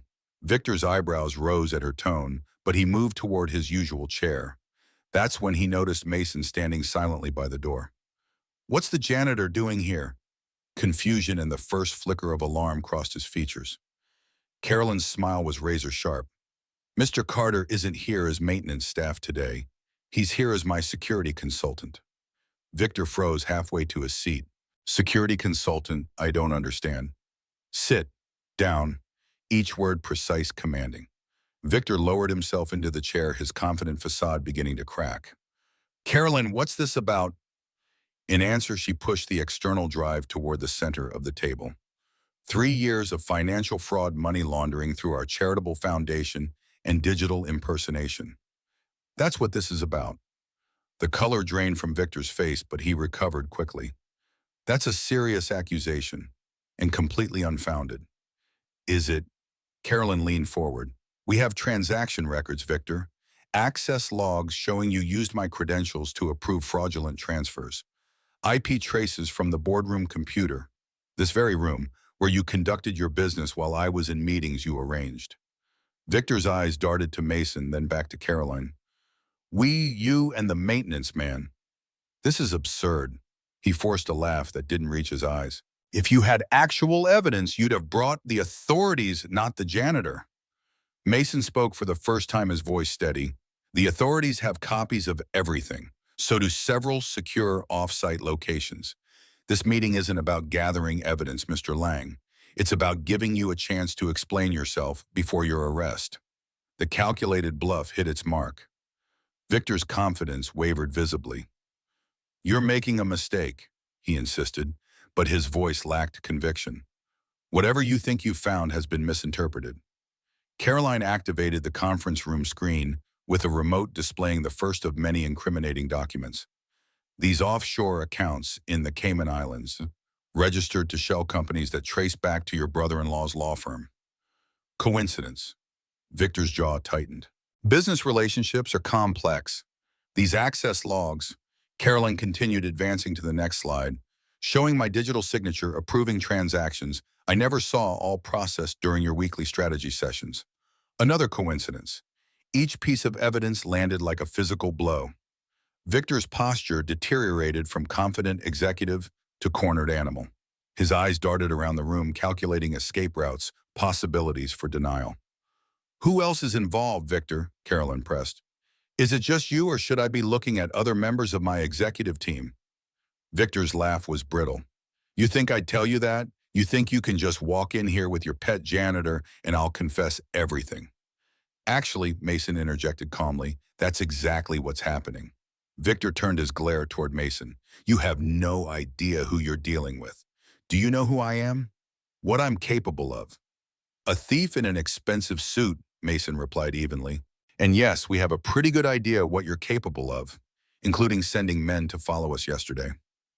Surprise flickered across Victor's face, confirmation they hadn't expected. He hadn't known about the tale. Caroline caught the reaction immediately. You didn't send those men? Victor's expression closed. I don't know what you're talking about. Who else is involved, Victor? Caroline demanded, new urgency in her voice. Who would have the resources to track us? To know we were investigating? Victor stood abruptly, straightening his suit jacket with a return of his corporate composure. This conversation is over. You have nothing concrete, just speculation and coincidences. I suggest you reconsider these wild accusations before I'm forced to take legal action for defamation. As he turned toward the door, Mason shifted slightly, not blocking the exit, but making his presence unavoidable. Running won't help, Mr. Lang. This evidence isn't going away. Victor paused, then turned back to Caroline. For a moment, his mask dropped, completely revealing the cold calculation beneath. You have no idea what you've stumbled into, Caroline. This is bigger than me, bigger than Blake Dynamics. His voice lowered. Walk away. Take a vacation. Forget what you think you found. Is that a threat? Caroline's voice remained steady, but Mason noticed her hands tighten on the arms of her chair. Victor smiled thinly. Consider it friendly advice from someone who knows the players involved. Players who won't appreciate your interference. Before Caroline could respond, the boardroom door burst open. Two men in dark suits entered, not security guards, but something more dangerous. Their stance, their watchful eyes, their hands positioned for quick access to concealed weapons, all screamed professional enforcers. Victor's surprise seemed genuine. What are you doing here? This wasn't the plan. Change of plans, the taller man interrupted, his gaze fixed on Caroline. Mrs. Blake, you need to come with us. Mason moved instantly, positioning himself between Caroline and the newcomers. That's not happening. The second man reached inside his jacket, but Mason was faster. In one fluid motion, he grabbed the heavy crystal award from the credenza behind him and hurled it with precision. It struck the man's arm with enough force to disrupt his jaw. Chaos erupted. Victor lunged for the evidence drive on the table. Caroline snatched it away, backing toward the windows. The first enforcer advanced on Mason, who met him with the calm efficiency of combat training. No wasted movement, no hesitation. A precisely placed strike to the solar plexus, followed by a sweep of the legs that sent the larger man crashing into the conference table. Caroline, the door. Mason called out, already engaging the second man who had recovered from the initial surprise. She understood immediately, darting for the exit while the men were occupied with Mason. Victor moved to intercept her, but years of corporate ruthlessness were no match for a mother's determination to return to her child. Carolyn's elbow connected with Victor's ribs, with surprising force driving the air from his lungs. The security alarm began blaring. Frank's team outside monitoring through the glass had triggered the system. Reinforcements would be coming. They just needed to hold out. Mason grappled with the second enforcer, their struggle sending chairs crashing across the polished floor. The man was trained professional, but Mason fought with the focused intensity of someone protecting not just himself but others. Each movement deliberate, each counter precise. A blow caught Mason across the cheek, splitting skin. Blood trickled down his face, but he barely registered the pain. Adrenaline narrowed his world to immediate threats and necessary responses. The first enforcer had regained his feet, now moving to cut off Caroline's escape. Mason saw the danger, but couldn't break free from his current opponent. "Caroline, behind you."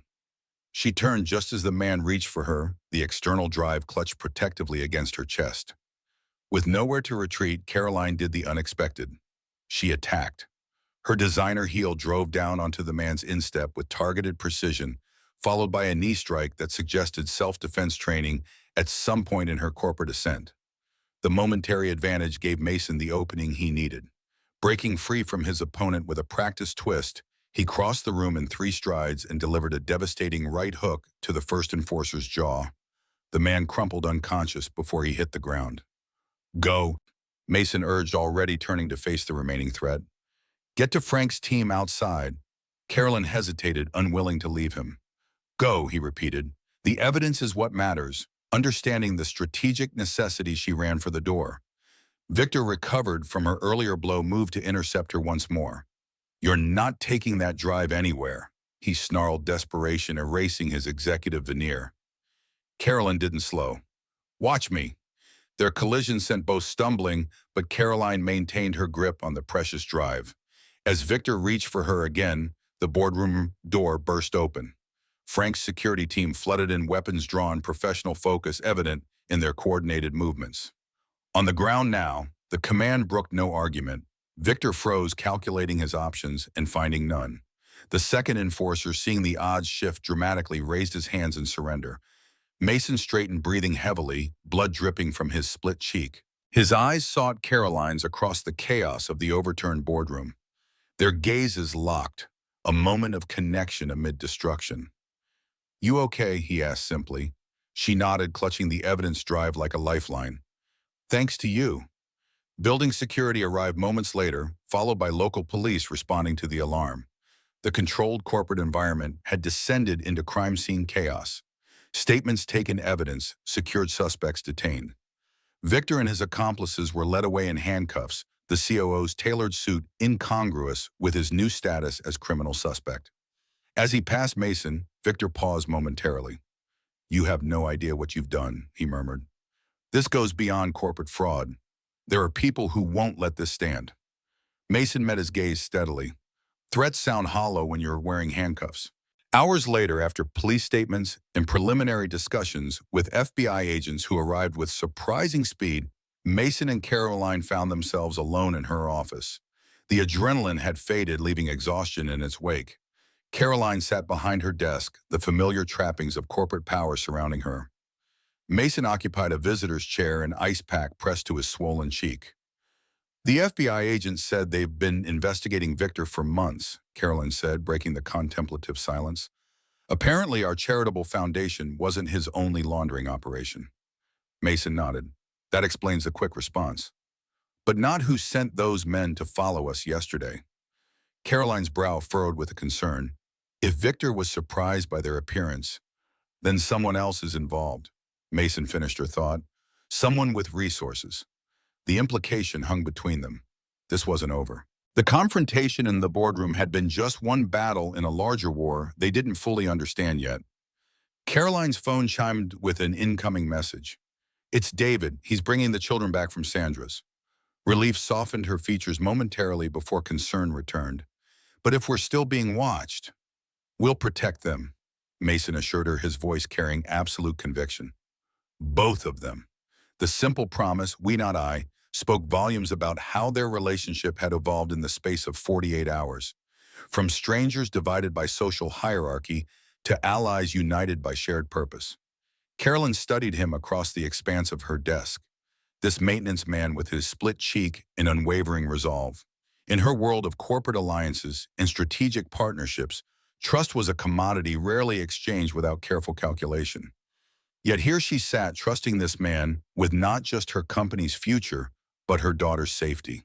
"What happens now?" she asked quietly. Mason set aside the ice pack, wincing slightly as he straightened. "We keep digging. Find out who Victor was working with, who sent those men yesterday. We protect the children." He paused, meeting her gaze directly. "And we weather whatever storm comes next." Outside her office windows, dark clouds gathered on the horizon, nature's own warning of turbulence ahead. But within the room, something else was building. Not certainty exactly, but determination. The shared resolve of two people who had glimpsed each other's true character under pressure and found it worthy of trust. The storm that had brought them together had passed, but larger tempests loomed. Yet Carolyn Blake found herself oddly unafraid. For the first time in years, she wasn't facing the weather alone. Morning light filtered through the blinds of Mason's living room, casting striped shadows across the sleeping children. Liam and Amelia lay curled on opposite ends of the pull-out sofa, their breathing deep and even. Dinosaur figures stood sentinel on the coffee table, a plastic Jurassic honor guard watching over childhood dreams. In the kitchen, Mason worked methodically, preparing breakfast with the quiet efficiency that characterized all his movements. Coffee brewed, eggs cracked into a bowl, bread sliced for toast, normal actions in abnormal circumstances. Carolyn sat at the small kitchen table, phone pressed to her ear, voice low to avoid waking the children. "Yes, I understand the board's concerns. No, I can't disclose all the details until the FBI completes their investigation. Yes, I'll be at the emergency meeting this afternoon." Mason placed a mug of coffee before her without interrupting. Black, no sugar. He'd noticed her preference during their time together. Small details absorbed and remembered. The maintenance man who missed nothing. "Thank you," Carolyn mouthed, silently covering the phone briefly. Mason nodded once, returning to the stove where eggs sizzled in the cast iron pan.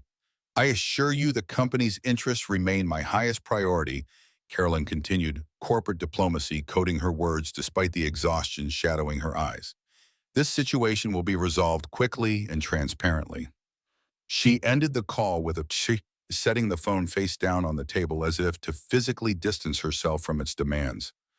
3 days had passed since the confrontation in the boardroom. 3 days of FBI interviews, board reassurances, and heightened security protocols. 3 days of Mason's spare bedroom becoming command central for their continued investigation. "Board's getting nervous," Mason asked, sliding a plate of eggs and toast before her. Caroline nodded, wrapping her fingers around the warm coffee mug. Victor was well-liked, charming, convincing. Some still can't believe he was involved in something so elaborate. People see what they want to see. Mason's voice held no judgment, just the steady wisdom of someone who had learned this lesson through hard experience. Carolyn studied him as he moved around the small kitchen. The split on his cheek had begun to heal, a new mark to join the older scar that tracked his jawline. His movements remained precise despite the bruising across his ribs, evidence of the fight he'd never mentioned to the children. "The FBI located those men who followed us," she said after a thoughtful silence. "Professional surveillance team hired through a shell corporation. They're still working to trace who hired them." Mason nodded, unsurprised. "And Victor, still claiming he was just a middleman, says he was recruited by someone higher up, but he's refusing to name names." Caroline's frustration edged her words. "He's scared of someone, Mason, someone more dangerous than federal prosecution." Before Mason could respond, small footsteps padded across the living room floor. Amelia appeared in the kitchen doorway, hair tousled from sleep, one of Liam's dinosaurs clutched in her small fist. "Mommy, I'm hungry." Carolyn's expression softened instantly, corporate concerns yielding to maternal priorities. "Good morning, sweetheart. Mr. Mason's making breakfast." The little girl approached the stove cautiously, watching Mason flip pancakes with practiced ease. Unlike most adults who towered over children with unintentional intimidation, Mason slightly crouched, bringing himself closer to her eye level. "Want to help?" he asked, offering her a wooden spoon. "These pancakes need stirring." Amelia nodded, accepting the utensil with solemn responsibility. Mason guided her hand gently as she stirred the remaining batter, his patience infinite, his focus complete. Nothing existed in that moment beyond teaching a small person a simple skill. Carolyn watched the interaction with a complex emotion she couldn't immediately identify. In her world of nannies and scheduled quality time, such ordinary moments of connection were rare treasures. Mason created them effortlessly, instinctively, the natural rhythm of a father who understood that childhood was built from these small intersections of trust and learning. Liam joined them minutes later, sleep-rumpled but immediately alert at the prospect of breakfast. He slid onto a chair at the table, eyes bright with the resilience of youth. "Dad, can we work on the treehouse today?" he asked, reaching for the juice Mason had poured. Mason exchanged a quick glance with Caroline. A silent communication developed over their days of partnership. "We've got some important work to finish first, buddy, but maybe later this afternoon." Liam's face fell slightly, but he nodded with the pragmatic acceptance of a child accustomed to adult priorities. "Okay, can Amelia help when we do?" "If she wants to," Mason replied, setting plates before the children. "And if it's okay with her mom." All eyes turned to Caroline, the corporate executive, suddenly conscious of being the potential obstacle to childhood joy. "Of course she can," she said quickly, "if she'd like to." Amelia looked up from carefully arranging her pancake pieces. "What's a treehouse?" Liam's eyes widened with disbelief. "You don't know what a treehouse is. It's a house in a tree," as Liam launched into an enthusiastic explanation complete with pancake piece illustrations. Mason caught Caroline's eye again. A moment of understanding passed between them. Amelia's world of penthouses and private lessons had left gaps in her childhood experience that Liam's more modest upbringing had naturally filled. "You'll love it," Mason assured the little girl. "It's like having a secret castle above the ground." Breakfast continued with the children's chatter providing a veneer of normalcy. Beneath it, Mason and Caroline remained vigilant, the weight of unresolved threats pressing against their awareness. Armed security personnel patrolled the property perimeter, their presence both reassuring and a stark reminder of danger. When the children finished eating and moved to the living room to continue their dinosaur saga, Mason leaned closer to Caroline, voice lowered. "Frank called while you were in the shower. He's found something in the financial records we missed before." Caroline's expression sharpened, CEO focus returning. "What?" "Recurring payments to a holding company called Sentinel Strategic." Mason's tone remained conversational, though his eyes regularly checked the children's position. "Registered in Delaware, but Frank traced the ownership through 3 shell companies to a private equity firm called Ironclad Partners." Recognition flickered across Caroline's face. "Ironclad tried to acquire Blake Dynamics 2 years ago. Hostile takeover attempt. We fought them off." "Maybe they found another way in," Mason suggested, "through Victor." Carolyn's mind worked through the implications with practiced precision. Financial fraud, manipulated records, a CEO facing potential criminal charges. Blake Dynamics stock would plummet. Perfect opportunity for a bargain acquisition. "Elegant strategy," Mason acknowledged. "Criminal but elegant." A knock at the door interrupted their conversation. Mason rose immediately, hand instinctively reaching toward the small of his back where a weapon would have been during his military days. "Expecting anyone?" he asked quietly. Caroline shook her head, already moving toward the children with protective instinct. Mason approached the door cautiously, checking the security monitor installed after their return. Frank Dominguez's broad shoulders filled the screen. "It's Frank," Mason called, tension easing, as he unlocked the door. Frank entered carrying a laptop bag and the grim expression of someone bearing unwelcome news.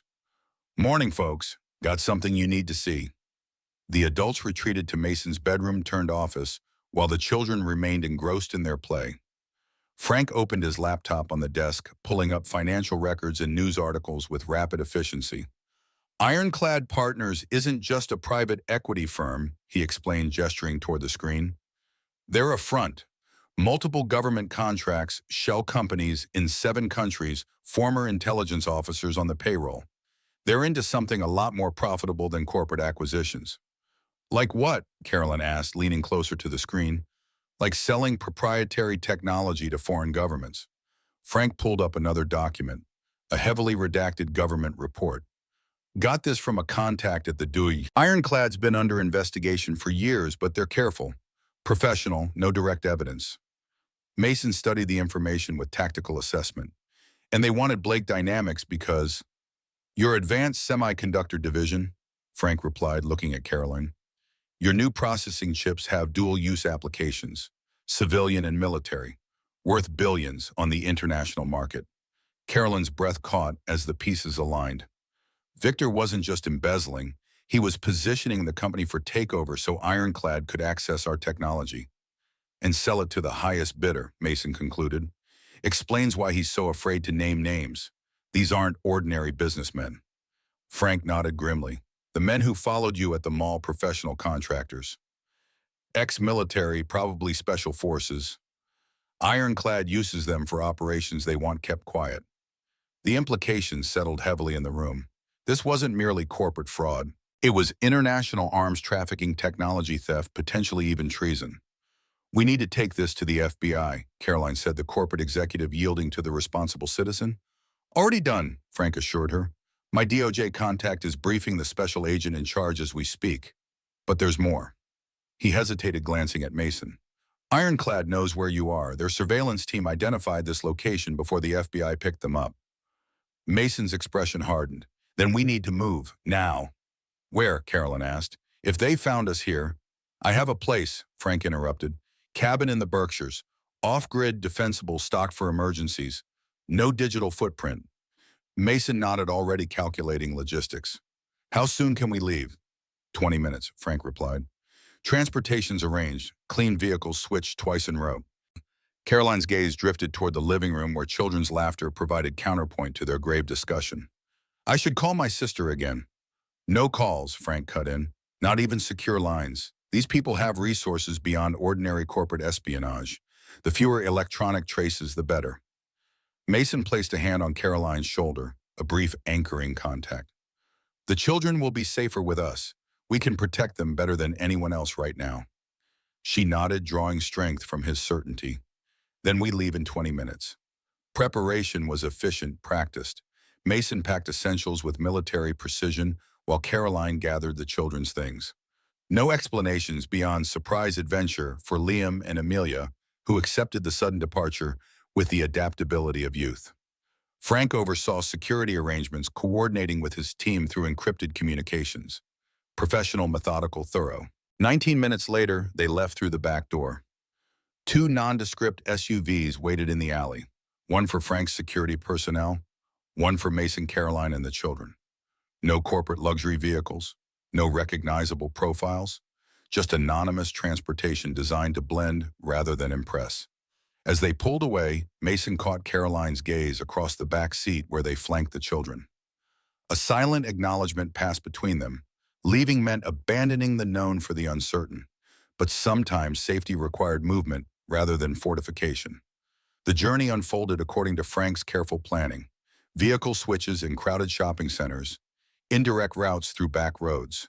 No digital devices active except Frank's specialized equipment, old-school tradecraft in a modern world. The children accepted the day's strange rhythm as an extension of their adventure, especially when lunch materialized as a picnic by a stream rather than a rushed drive-through meal. Mason spread a blanket beneath towering oak trees, transforming necessary concealment into childhood memory-making. "Real adventures sometimes mean unexpected detours," he explained to Liam and Amelia as they ate sandwiches beside sparkling water. His tone made it sound like wisdom rather than evasion. Carolyn watched him navigate the complexities of truth and protection with the children, never lying yet shielding them from fear, finding joy in necessary caution, creating security through presence rather than promises. By late afternoon, they reached the Berkshires, Massachusetts highlands, where forest climbed steep slopes and civilization thinned to scattered properties hidden among trees. Frank's cabin occupied a defensible position halfway up a mountain, accessible only by a single switchback road that offered clear sight lines in all directions. The structure itself belied the term cabin. Reinforced walls, security shutters, solar panels, and satellite communications disguised as ordinary roof elements. Less vacation home, more civilian fortress. "Welcome to the Alamo," Frank announced as they pulled into the camouflage garage. "Not pretty, but it'll keep you safe until this mess gets sorted." Inside, practical comfort replaced aesthetic considerations. generator-powered electricity, well water, propane heat, stocked pantry, multiple bedrooms with basic furnishings, a great room centered around a massive stone fireplace that offered both warmth and cooking capability if modern conveniences failed. The FBI will send agents tomorrow, Frank explained, as the adults gathered in the kitchen while the children explored their temporary home. Until then, my team will maintain perimeter security. What about Blake Dynamics? Caroline asked. The board meeting, postponed, Frank replied. FBI's orders, too much risk of ironclad operatives attending. Better to let them think you're still preparing your defense rather than building a case against them. Mason leaned against the counter, arms crossed, mind working through tactical considerations. How much does the FBI know about Ironclad's involvement? Enough to take it seriously, Frank assured him. Not enough for immediate arrests. They need more concrete connections between Victor's activities and Ironclad's principles. Carolyn's expression hardened with determination. Then we give them those connections. The evening settled into domestic routines shaped by extraordinary circumstances. Mason cooked a simple meal while Caroline helped the children arrange their borrowed rooms. Frank coordinated security rotations with his team, professional vigilance never wavering. After dinner, the fireplace drew them together, its warmth and light creating a primal sense of safety that technology couldn't replicate. Liam and Amelia built elaborate dinosaur scenarios on the hearthrug, their imaginations transforming smooth stones into prehistoric landscapes. They're resilient, Mason observed quietly as he and Caroline sat on the couch watching the children play. They shouldn't have to be, she replied, a mother's regret coloring her words. Not like this. Mason considered her profile in the firelight, the corporate armor temporarily set aside, revealing the woman beneath. Children adapt to the world we give them. The question is what they learn from it. And what are they learning from this running hiding danger? Maybe. Mason's gaze returned to the children who were completely absorbed in their game. Or maybe they're learning that some things are worth protecting. That courage isn't about not being afraid. It's about doing what's necessary despite the fear. The simple wisdom settled between them, another bridge across their different worlds. Frank joined them, laptop in hand. Got something, he announced without preamble. Trace those Sentinel strategic payments back further. They weren't just going to Victor. Carolyn straightened. Who else? Harold Winters. The name hit Caroline like a physical blow. My CFO, the one who resigned suddenly. Frank nodded grimly. Payments started a month before he left. Continued for 2 weeks after. Then stopped. He found the irregularities in our accounts. Caroline recalled pieces aligning in her mind. He came to me concerned, then suddenly resigned for personal reasons. Said he needed to care for his mother in Arizona. Arizona, Dominican Republic, what's the difference? Frank's sarcasm carried an edge. He's been living in Santo Domingo since he left. New identity, new house, new boat. Mason's tactical mind immediately grasped the implications. They bought him off. He discovered the fraud, but instead of exposing it, he sold his silence. And when he started getting nervous about the arrangement, they eliminated the liability, Frank added. No more payments because no more Harold. Carolyn's expression darkened. You think they killed him? No confirmation yet, Frank replied, but my contacts are checking Dominican Republic police reports for unidentified bodies. The brutality of corporate espionage elevated to potential murder silenced the room, the children's play providing unsettling counterpoint to adult realities. We need to compile everything, Mason said finally. All the connections, all the evidence. Give the FBI a complete picture when they arrive tomorrow. They worked late into the night building their case meticulously. Financial records, timeline reconstructions, connection maps linking Victor Harold Ironclad and the shell companies. Professional thoroughness driven by personal stakes. The children had long since been tucked into beds, the mountain darknesses wrapping around the cabin like a protective cloak. Only the security team remained active, rotating positions with military precision. Near midnight, as Mason and Caroline reviewed their assembled evidence at the kitchen table, the cabin's satellite phone rang. Frank answered, his expression growing increasingly serious during the brief conversation. We have a problem, he announced, ending the call. FBI agents were ambushed en route here. 2 injured, none killed, but they won't be arriving tomorrow. Mason straightened, instantly alert. Ironclad. Frank nodded. Almost certainly. Someone at the Bureau must be compromised. They knew exactly which agents were coming and their route. So we're on our own, Caroline concluded, her voice steady despite the implications. Not entirely, Frank replied.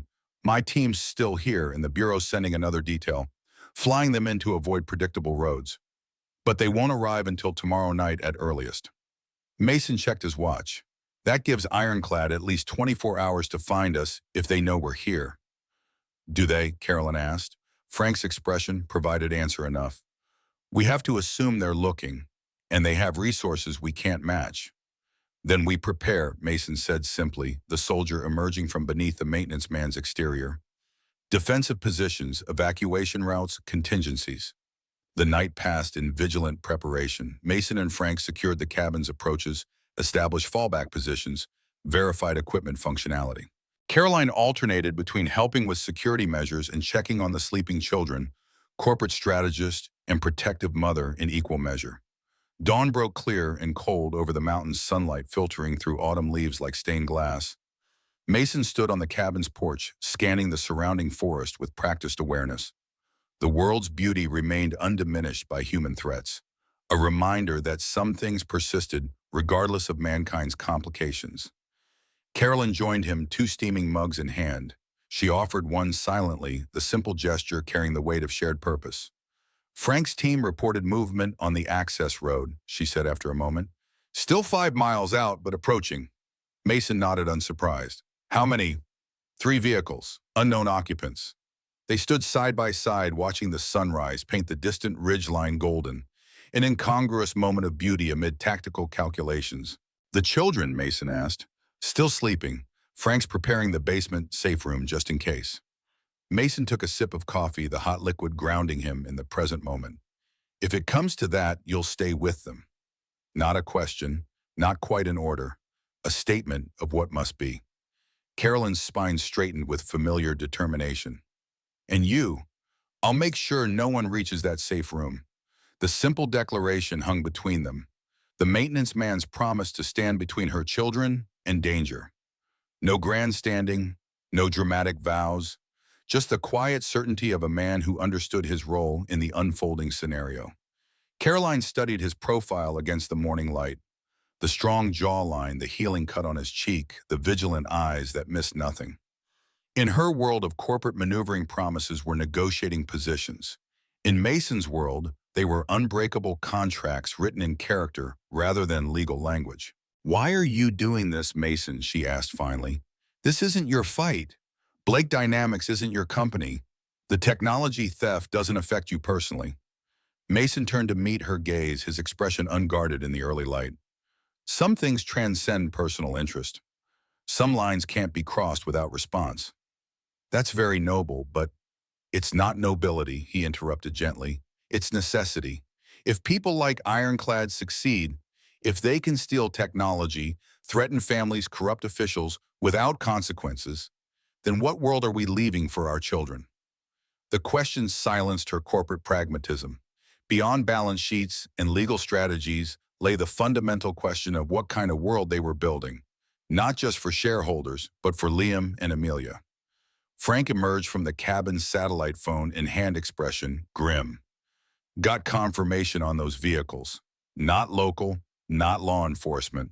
Heavily tinted windows, no identifiable markings. Ironclad, Caroline concluded. Most likely, Frank agreed. They must have tracked us somehow. Mason drained his coffee, mind shifting fully into tactical mode. How long until they reach the access road? 30 minutes at their current pace. Then we have 28 minutes to get ready. They moved with purposeful efficiency, waking the children with reassuring normalcy while preparing for potential conflict. Mason explained to Liam and Amelia that they might need to play a special hiding game in the basement room, an adventure, not a frightening necessity. Like hide and seek, Amelia asked, brushing her doll's hair with untroubled focus. Exactly, Mason confirmed, kneeling to her level. But once you're hiding, you stay hidden until your mom or I come get you, no matter what you hear. Okay? The little girl nodded solemnly, accepting the instruction with a child's trust in adult protection. Frank's security team took defensive positions around the property perimeter. Professional discipline prepared. Mason checked communications equipment one final time, ensuring clear channels between all defenders. 20 minutes, Frank announced, checking the satellite feed on his laptop. They've reached the lower access road. Caroline stood by the window watching the winding road that approached the cabin. Her corporate experience had included hostile takeovers, board coups, and competitive espionage, but nothing involving armed men approaching a hideaway in the mountains. "What do they want?" she asked, though she already knew the answer. "The evidence," Mason replied, standing beside her, "and to eliminate loose ends." The brutal assessment hung in the air between them. Not just corporate assets at stake now, lives, futures, children. "Get Liam and Amelia to the safe room," Mason said quietly. "Stay with them. No matter what happens, stay there until the FBI arrives." Carolyn turned to face him, fully reading between the lines of his instructions. "You're planning something." A faint smile touched Mason's lips. "Just contingencies." Before she could press further, the satellite phone rang again. Frank answered, his expression shifting from concern to surprise as he listened. "It's for you," he said, holding the phone toward Caroline. "It's just Victor Lang." The unexpected development froze the room momentarily. Caroline accepted the phone with cautious confusion. "This is Caroline Blake." Victor's voice came through, clearly tension evident beneath his usual polish. "Caroline, listen carefully. I don't have much time." "Why should I listen to anything you have to say?" Cold fury edged her words. "Because Ironclad is coming for you, and I'm the reason they know where to look." The admission carried no trace of his former corporate smoothness. "I made a deal with the FBI. Full cooperation for reduced charges. Told them everything about Ironclad's operation. And they leaked it." Carolyn concluded the pieces of the lining. "Someone inside the bureau working for Ironclad." "Yes." Victor's breath audibly shook. "These people aren't just corporate raiders, Caroline. They're something much worse. Former intelligence officers, military contractors, people who operate beyond ordinary laws." Mason moved closer, head tilted to hear the conversation. "Why are you telling me this now?" Carolyn demanded. "Because this wasn't supposed to happen," Victor replied, unexpected emotion bleeding through his words. "Corporate espionage technology acquisition. That was the plan. Not violence. Not children in danger." The mention of children sharpened Caroline's focus. "What do you know about their approach?" 3 teams, 6 operators total, former special forces. They want the evidence you've gathered and—" He hesitated. "And what?" "No witnesses," Victor finished quietly. "I'm sorry, Caroline. I never wanted this." Mason took the phone gently from Caroline's hand.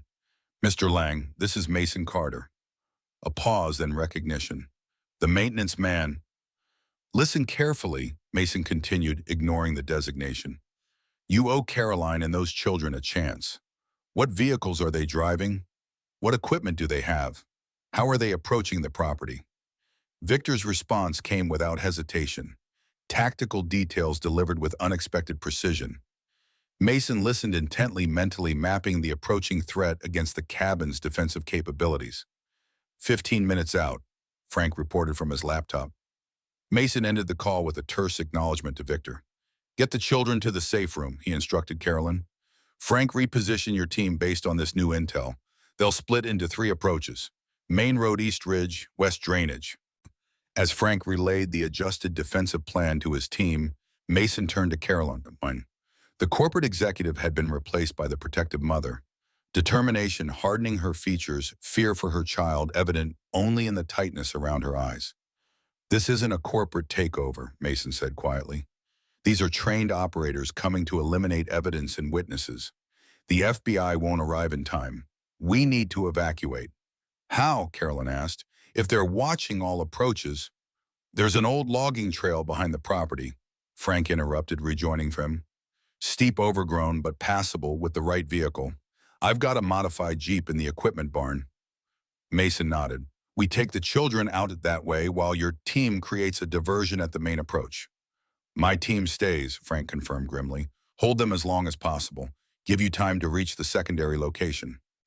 The plan crystallized with military efficiency, extraction route timing, communication protocols. No debate, no alternatives. Simply the clearest path through dangerous terrain. 10 minutes, Frank reported.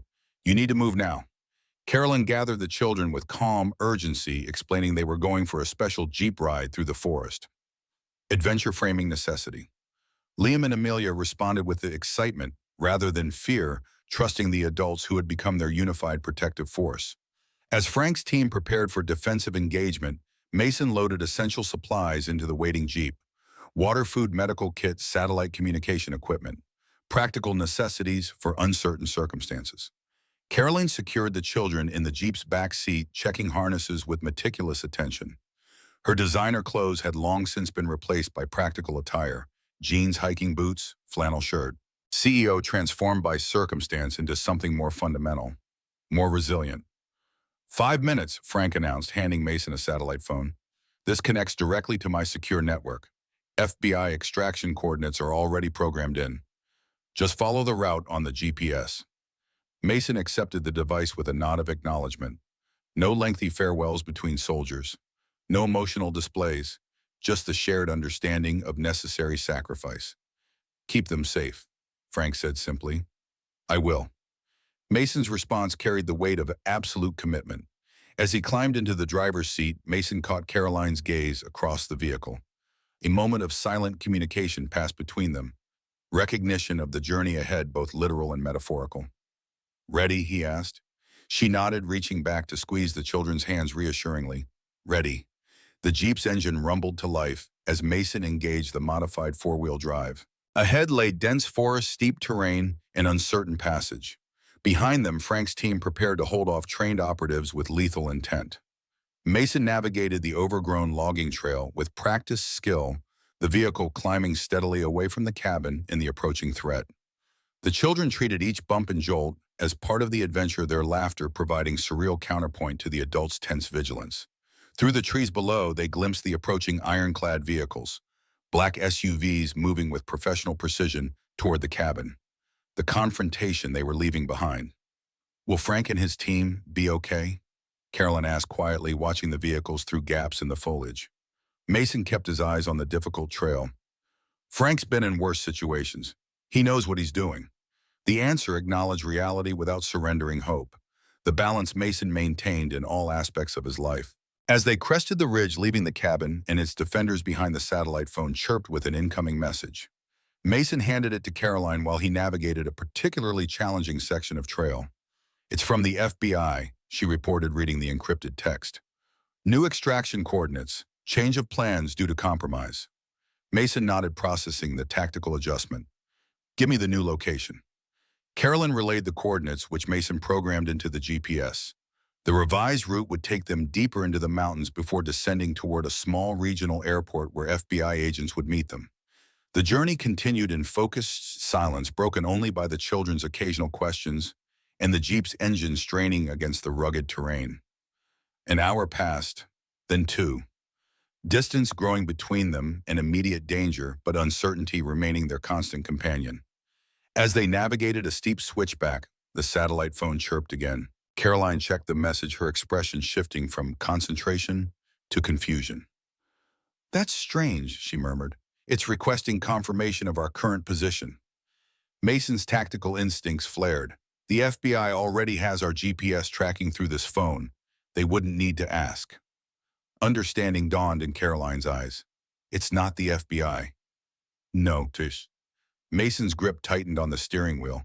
Someone's compromised the communication channel, possibly using Frank's credentials. The implications settled heavily between them. If Ironclad had overcome Frank's team and accessed his secure network, they were now following a predictable path toward a false extraction point. What do we do? Carolyn asked the corporate executive, yielding to Mason's expertise in this domain. Mason considered their options with tactical precision. We change the plan, take an unexpected route, break the pattern they're expecting. He turned the Jeep onto a barely visible game trail, the vehicle lurching as it left the established path.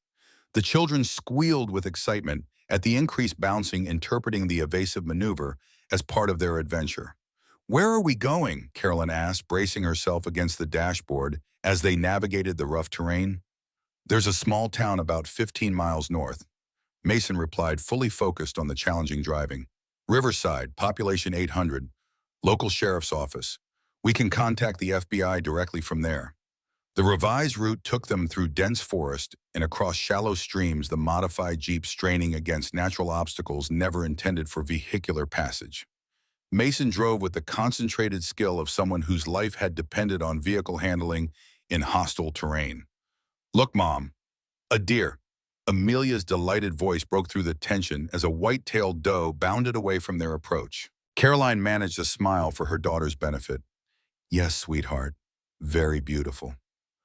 The moment of childhood wonder amid crisis reminded both adults of what they were fighting to protect. Not just physical safety, but the right to innocence, to discovery, to joy uncomplicated by adult corruption. As afternoon shadows lengthened across the forest, they finally emerged onto a rural county road. Civilization of sorts. Mason checked the satellite phone, now turned off to prevent tracking, then surveyed their surroundings with veteran's caution. We'll approach town from the PM roads, he decided. Less visible. Find the sheriff's office directly. Carolyn nodded, trusting his judgment implicitly. A significant evolution from the CEO accustomed to directing rather than following. The small town of Riverside appeared ahead, nestled in a valley beside its namesake waterway. Ordinary America in autumn splendor. Pumpkins on porches, flags fluttering from mailboxes, children's bicycles leaning against white picket fences. Mason drove cautiously through residential streets, avoiding the main thoroughfare, where strangers would be more noticeable. The sheriff's office occupied a modest brick building near the town hall, its parking lot containing 2 patrol vehicles and a handful of civilian cars. Wait here with the children, Mason instructed, pulling the Jeep into a secluded spot behind the building. I'll make contact first, verify it's secure. Carolyn nodded, already turning to reassure Liam and Amelia that their adventure was continuing as planned. Mason watched her briefly, this woman who had seamlessly transitioned from corporate command to protective maternal focus. Adaptable, resilient, trustworthy under pressure. Inside the sheriff's office, Mason found small-town law enforcement at its most fundamental. A reception desk, a few offices, cells in the back. The deputy at the front looked up with casual interest as Mason entered. Help you, sir. Mason assessed the young officer quickly. Early 30s, military haircut, alert eyes, despite the relaxed posture. Likely a veteran himself. I need to speak with the sheriff, Mason said. It's an urgent federal matter. The deputy's expression shifted subtly, professional interest replacing casual greeting. Sheriff Collins is out on a call. I'm Deputy Harding. Maybe I can help. Mason made a rapid tactical decision. Limited disclosure to gain necessary assistance. I have 2 adults and 2 children in protective custody. Need to contact the FBI field office in Boston directly. Secure line, not radio or regular phone. Deputy Harding studied Mason with heightened attention, noting the healing cut on his cheek, the vigilant posture, the clear communication style. Recognition of shared background. Military boss, he asked simply. Army, 8 years. The deputy nodded once. Marines, 2 tours. The shorthand established trust between men familiar with crisis management and chain of command. No unnecessary questions. No bureaucratic obstacles. We've got a secure line in the sheriff's office, Deputy Harding said, standing. This way. As they moved toward the back office, the front door opened. Mason turned automatically, situational awareness never diminishing. 2 men entered. Business casual clothing, pleasant expressions, nothing overtly threatening in their appearance. Yet something in their movement pattern, their visual assessment of the space, triggered Mason's internal alarm. Deputy Harding, one greeted with practiced ease. FBI, Agents Monroe and Phelps. He produced identification that looked official at first glance. We're following up on a suspicious vehicle reported in your jurisdiction. Dark green Jeep modified for off-road use. Mason's muscles tensed, ready for immediate action. The timing was too convenient. The approach too smooth. These weren't FBI agents.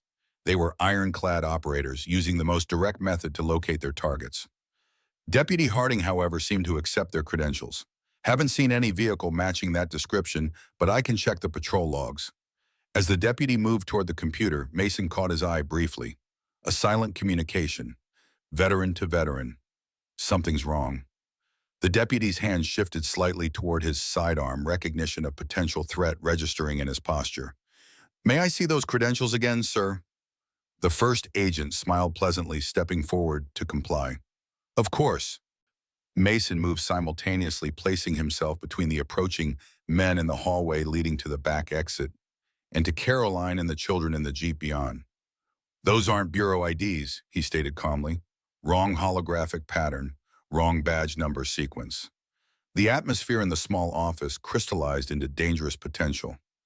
Deputy Harding's hand now rested openly on his weapon, professional caution fully engaged. Sir, I'm going to need you both to place your hands on the counter, the deputy instructed, voice firm with authority. For a moment, equilibrium balanced on a knife's edge. Local law enforcement Mason's protective stance, the false agent's smooth facade. Then the balance tipped. The first man moved with professional speed, reaching beneath his jacket. Deputy Harding drew his weapon with practiced efficiency, but Mason was already in motion.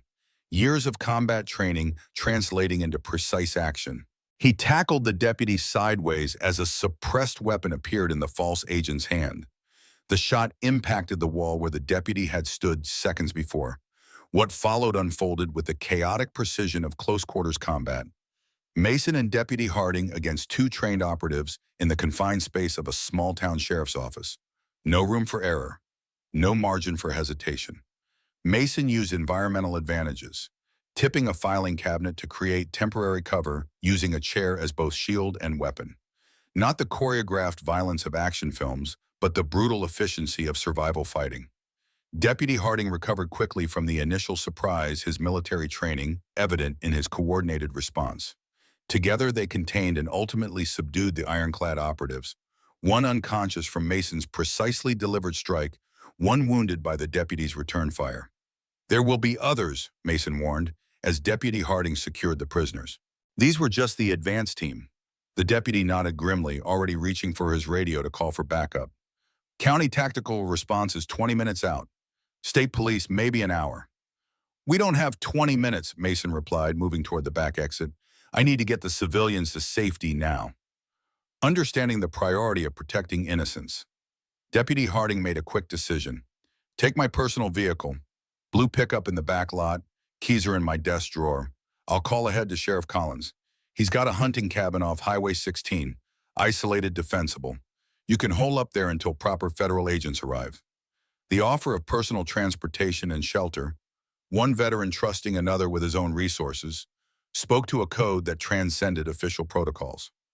Thank you, Mason said simply. Get those kids somewhere safe, Deputy Harding replied. I'll handle things here. Outside, Carolyn had already sensed something wrong. The Jeep's engine was running, her posture alert behind the wheel, ready for immediate departure. Relief flooded her expression when she saw Mason approach. We need to move, he explained briefly. Different vehicle, different location. She asked no unnecessary questions, immediately transferring the children to the deputy's pickup truck. Liam and Amelia, sensing the adult's urgency, but shielded from its cause, treated the vehicle change as part of their continuing adventure. Are the good guys coming soon? Liam asked as Mason secured his seatbelt. Mason met the boy's trusting gaze directly. Yes, but until they get here, we need to stay extra safe, like hiding during a thunderstorm. The simple explanation satisfied the child.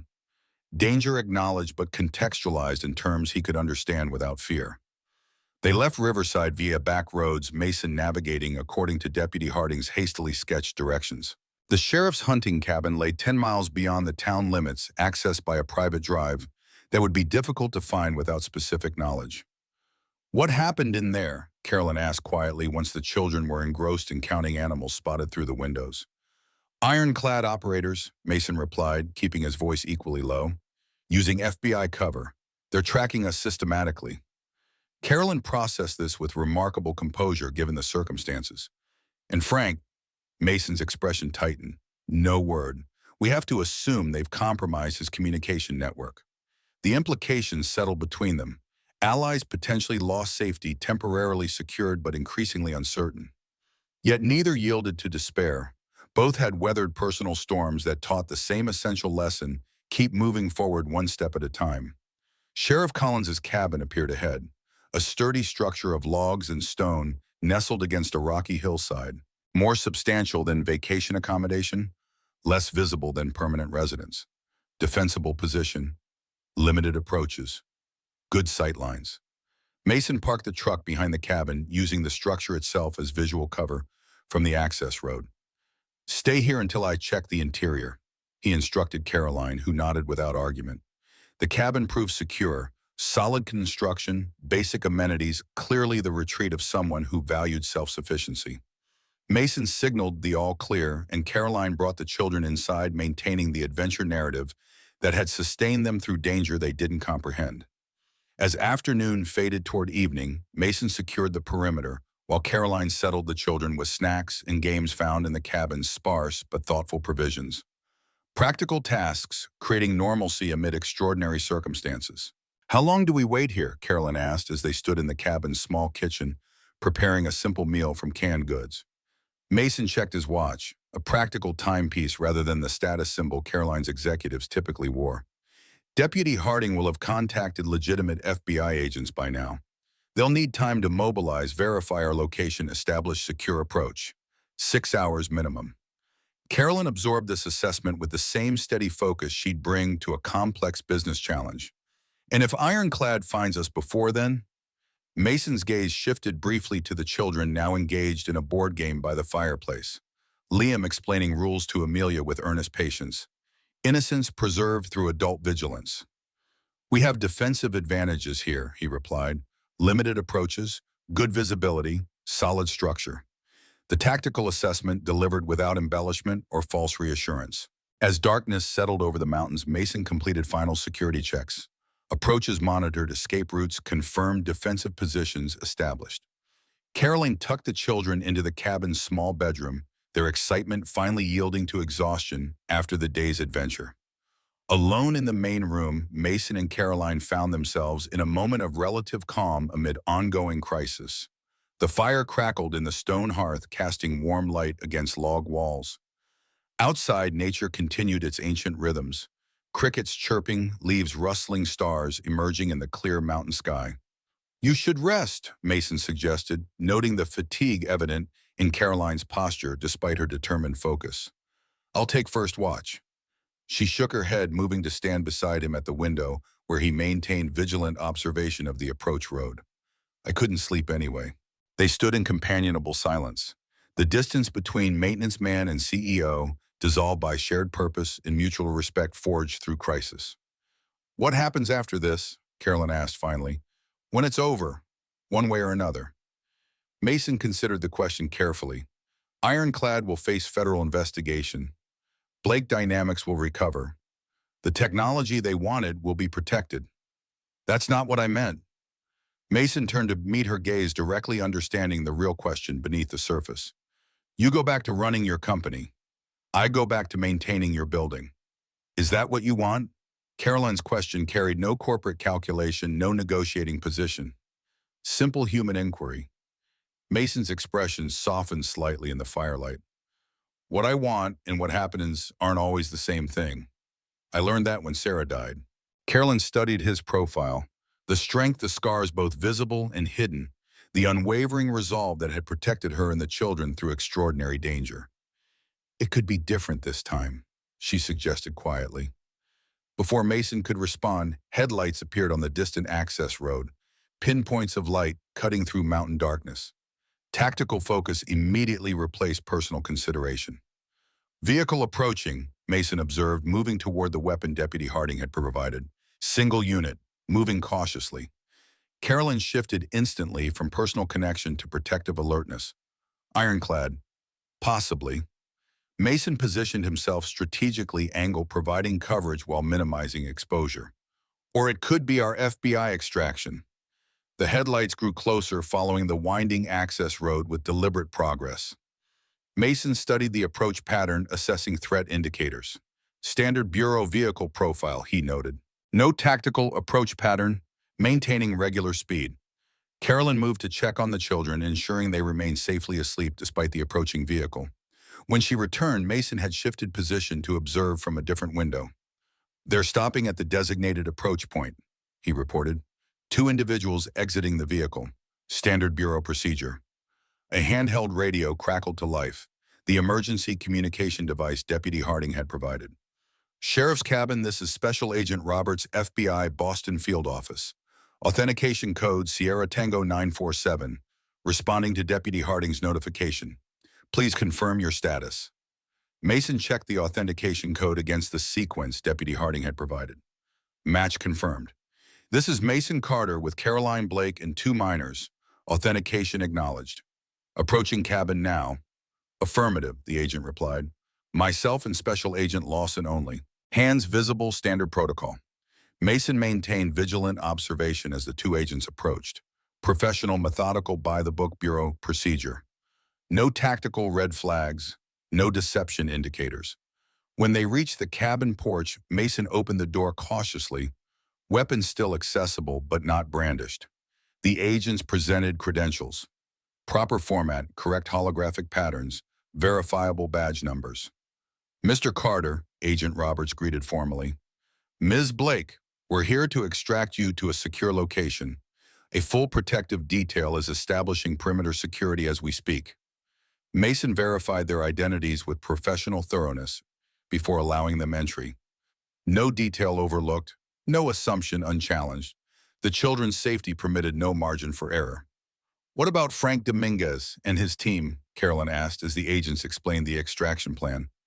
Agent Roberts' expression sobered.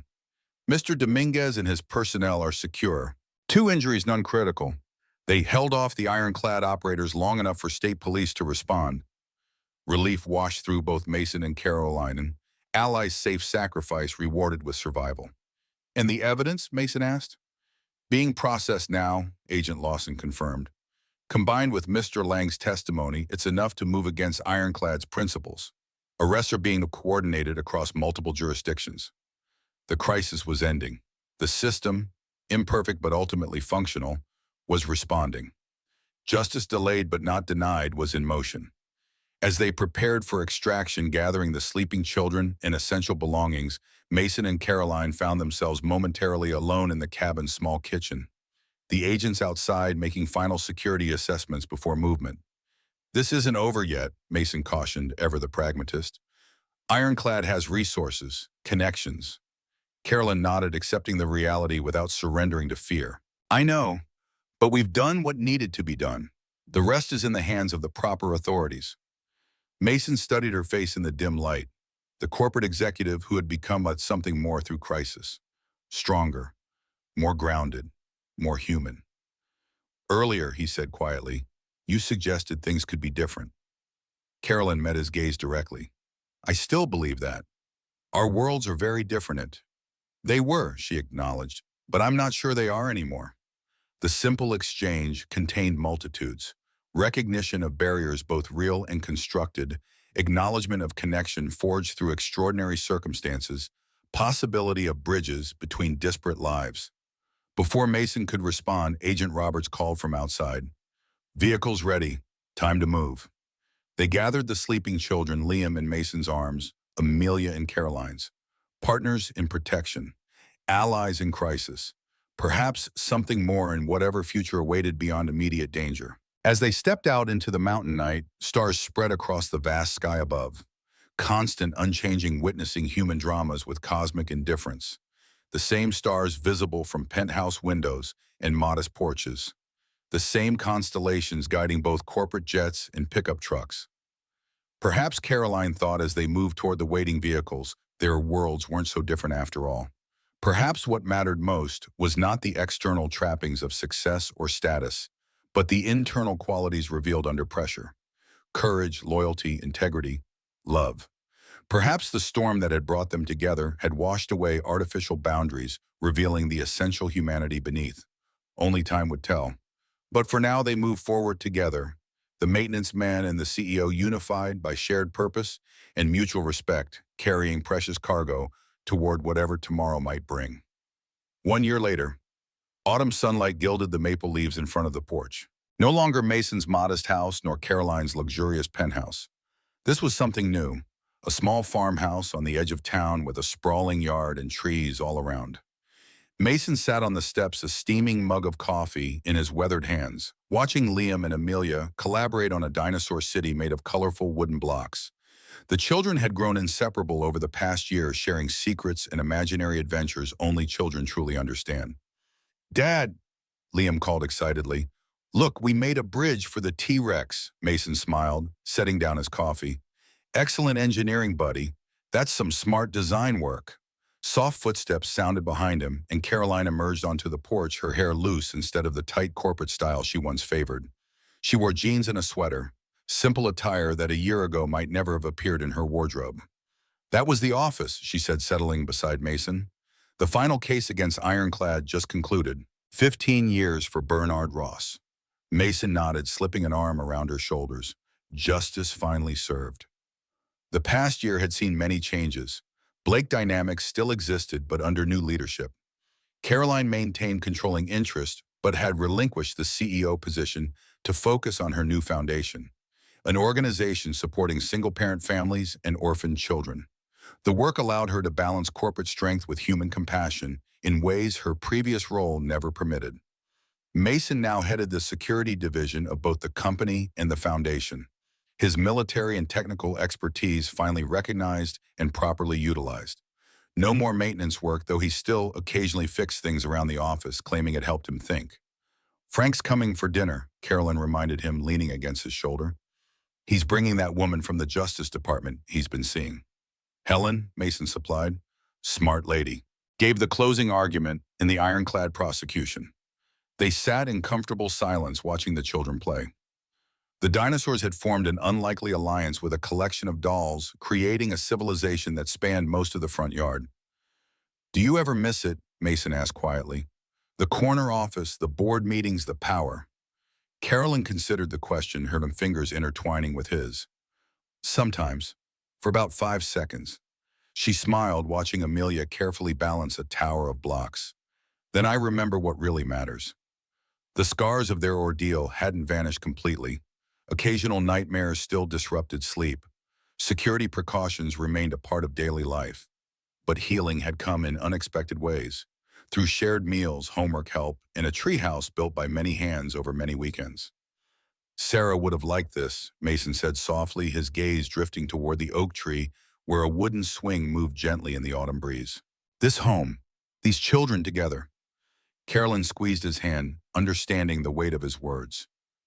They had both learned that new beginnings didn't require erasing the past, only finding ways to carry it forward with honor. The sound of a car approaching drew their attention. David, Caroline's former driver, pulled into the driveway. No longer in a Bentley, but a sensible SUV, appropriate for his new role as head of Foundation Transportation. "Ms. Sandra's here," Amelia announced, jumping up from her dinosaur city as Caroline's sister emerged from the vehicle carrying a large covered dish. "I brought lasagna," Sandra called, "and case files for you to review, though I told the office you're officially off duty until Monday."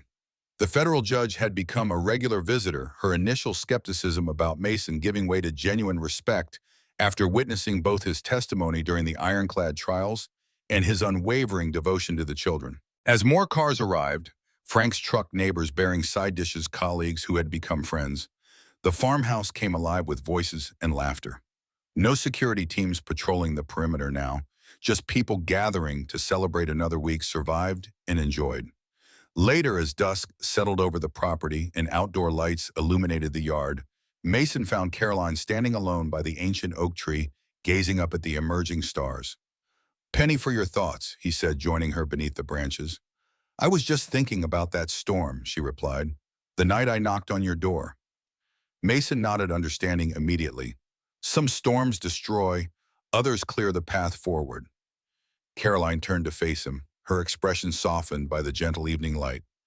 "Do you remember what you told me that night about a man's worth being measured by what he does when life gets hard?"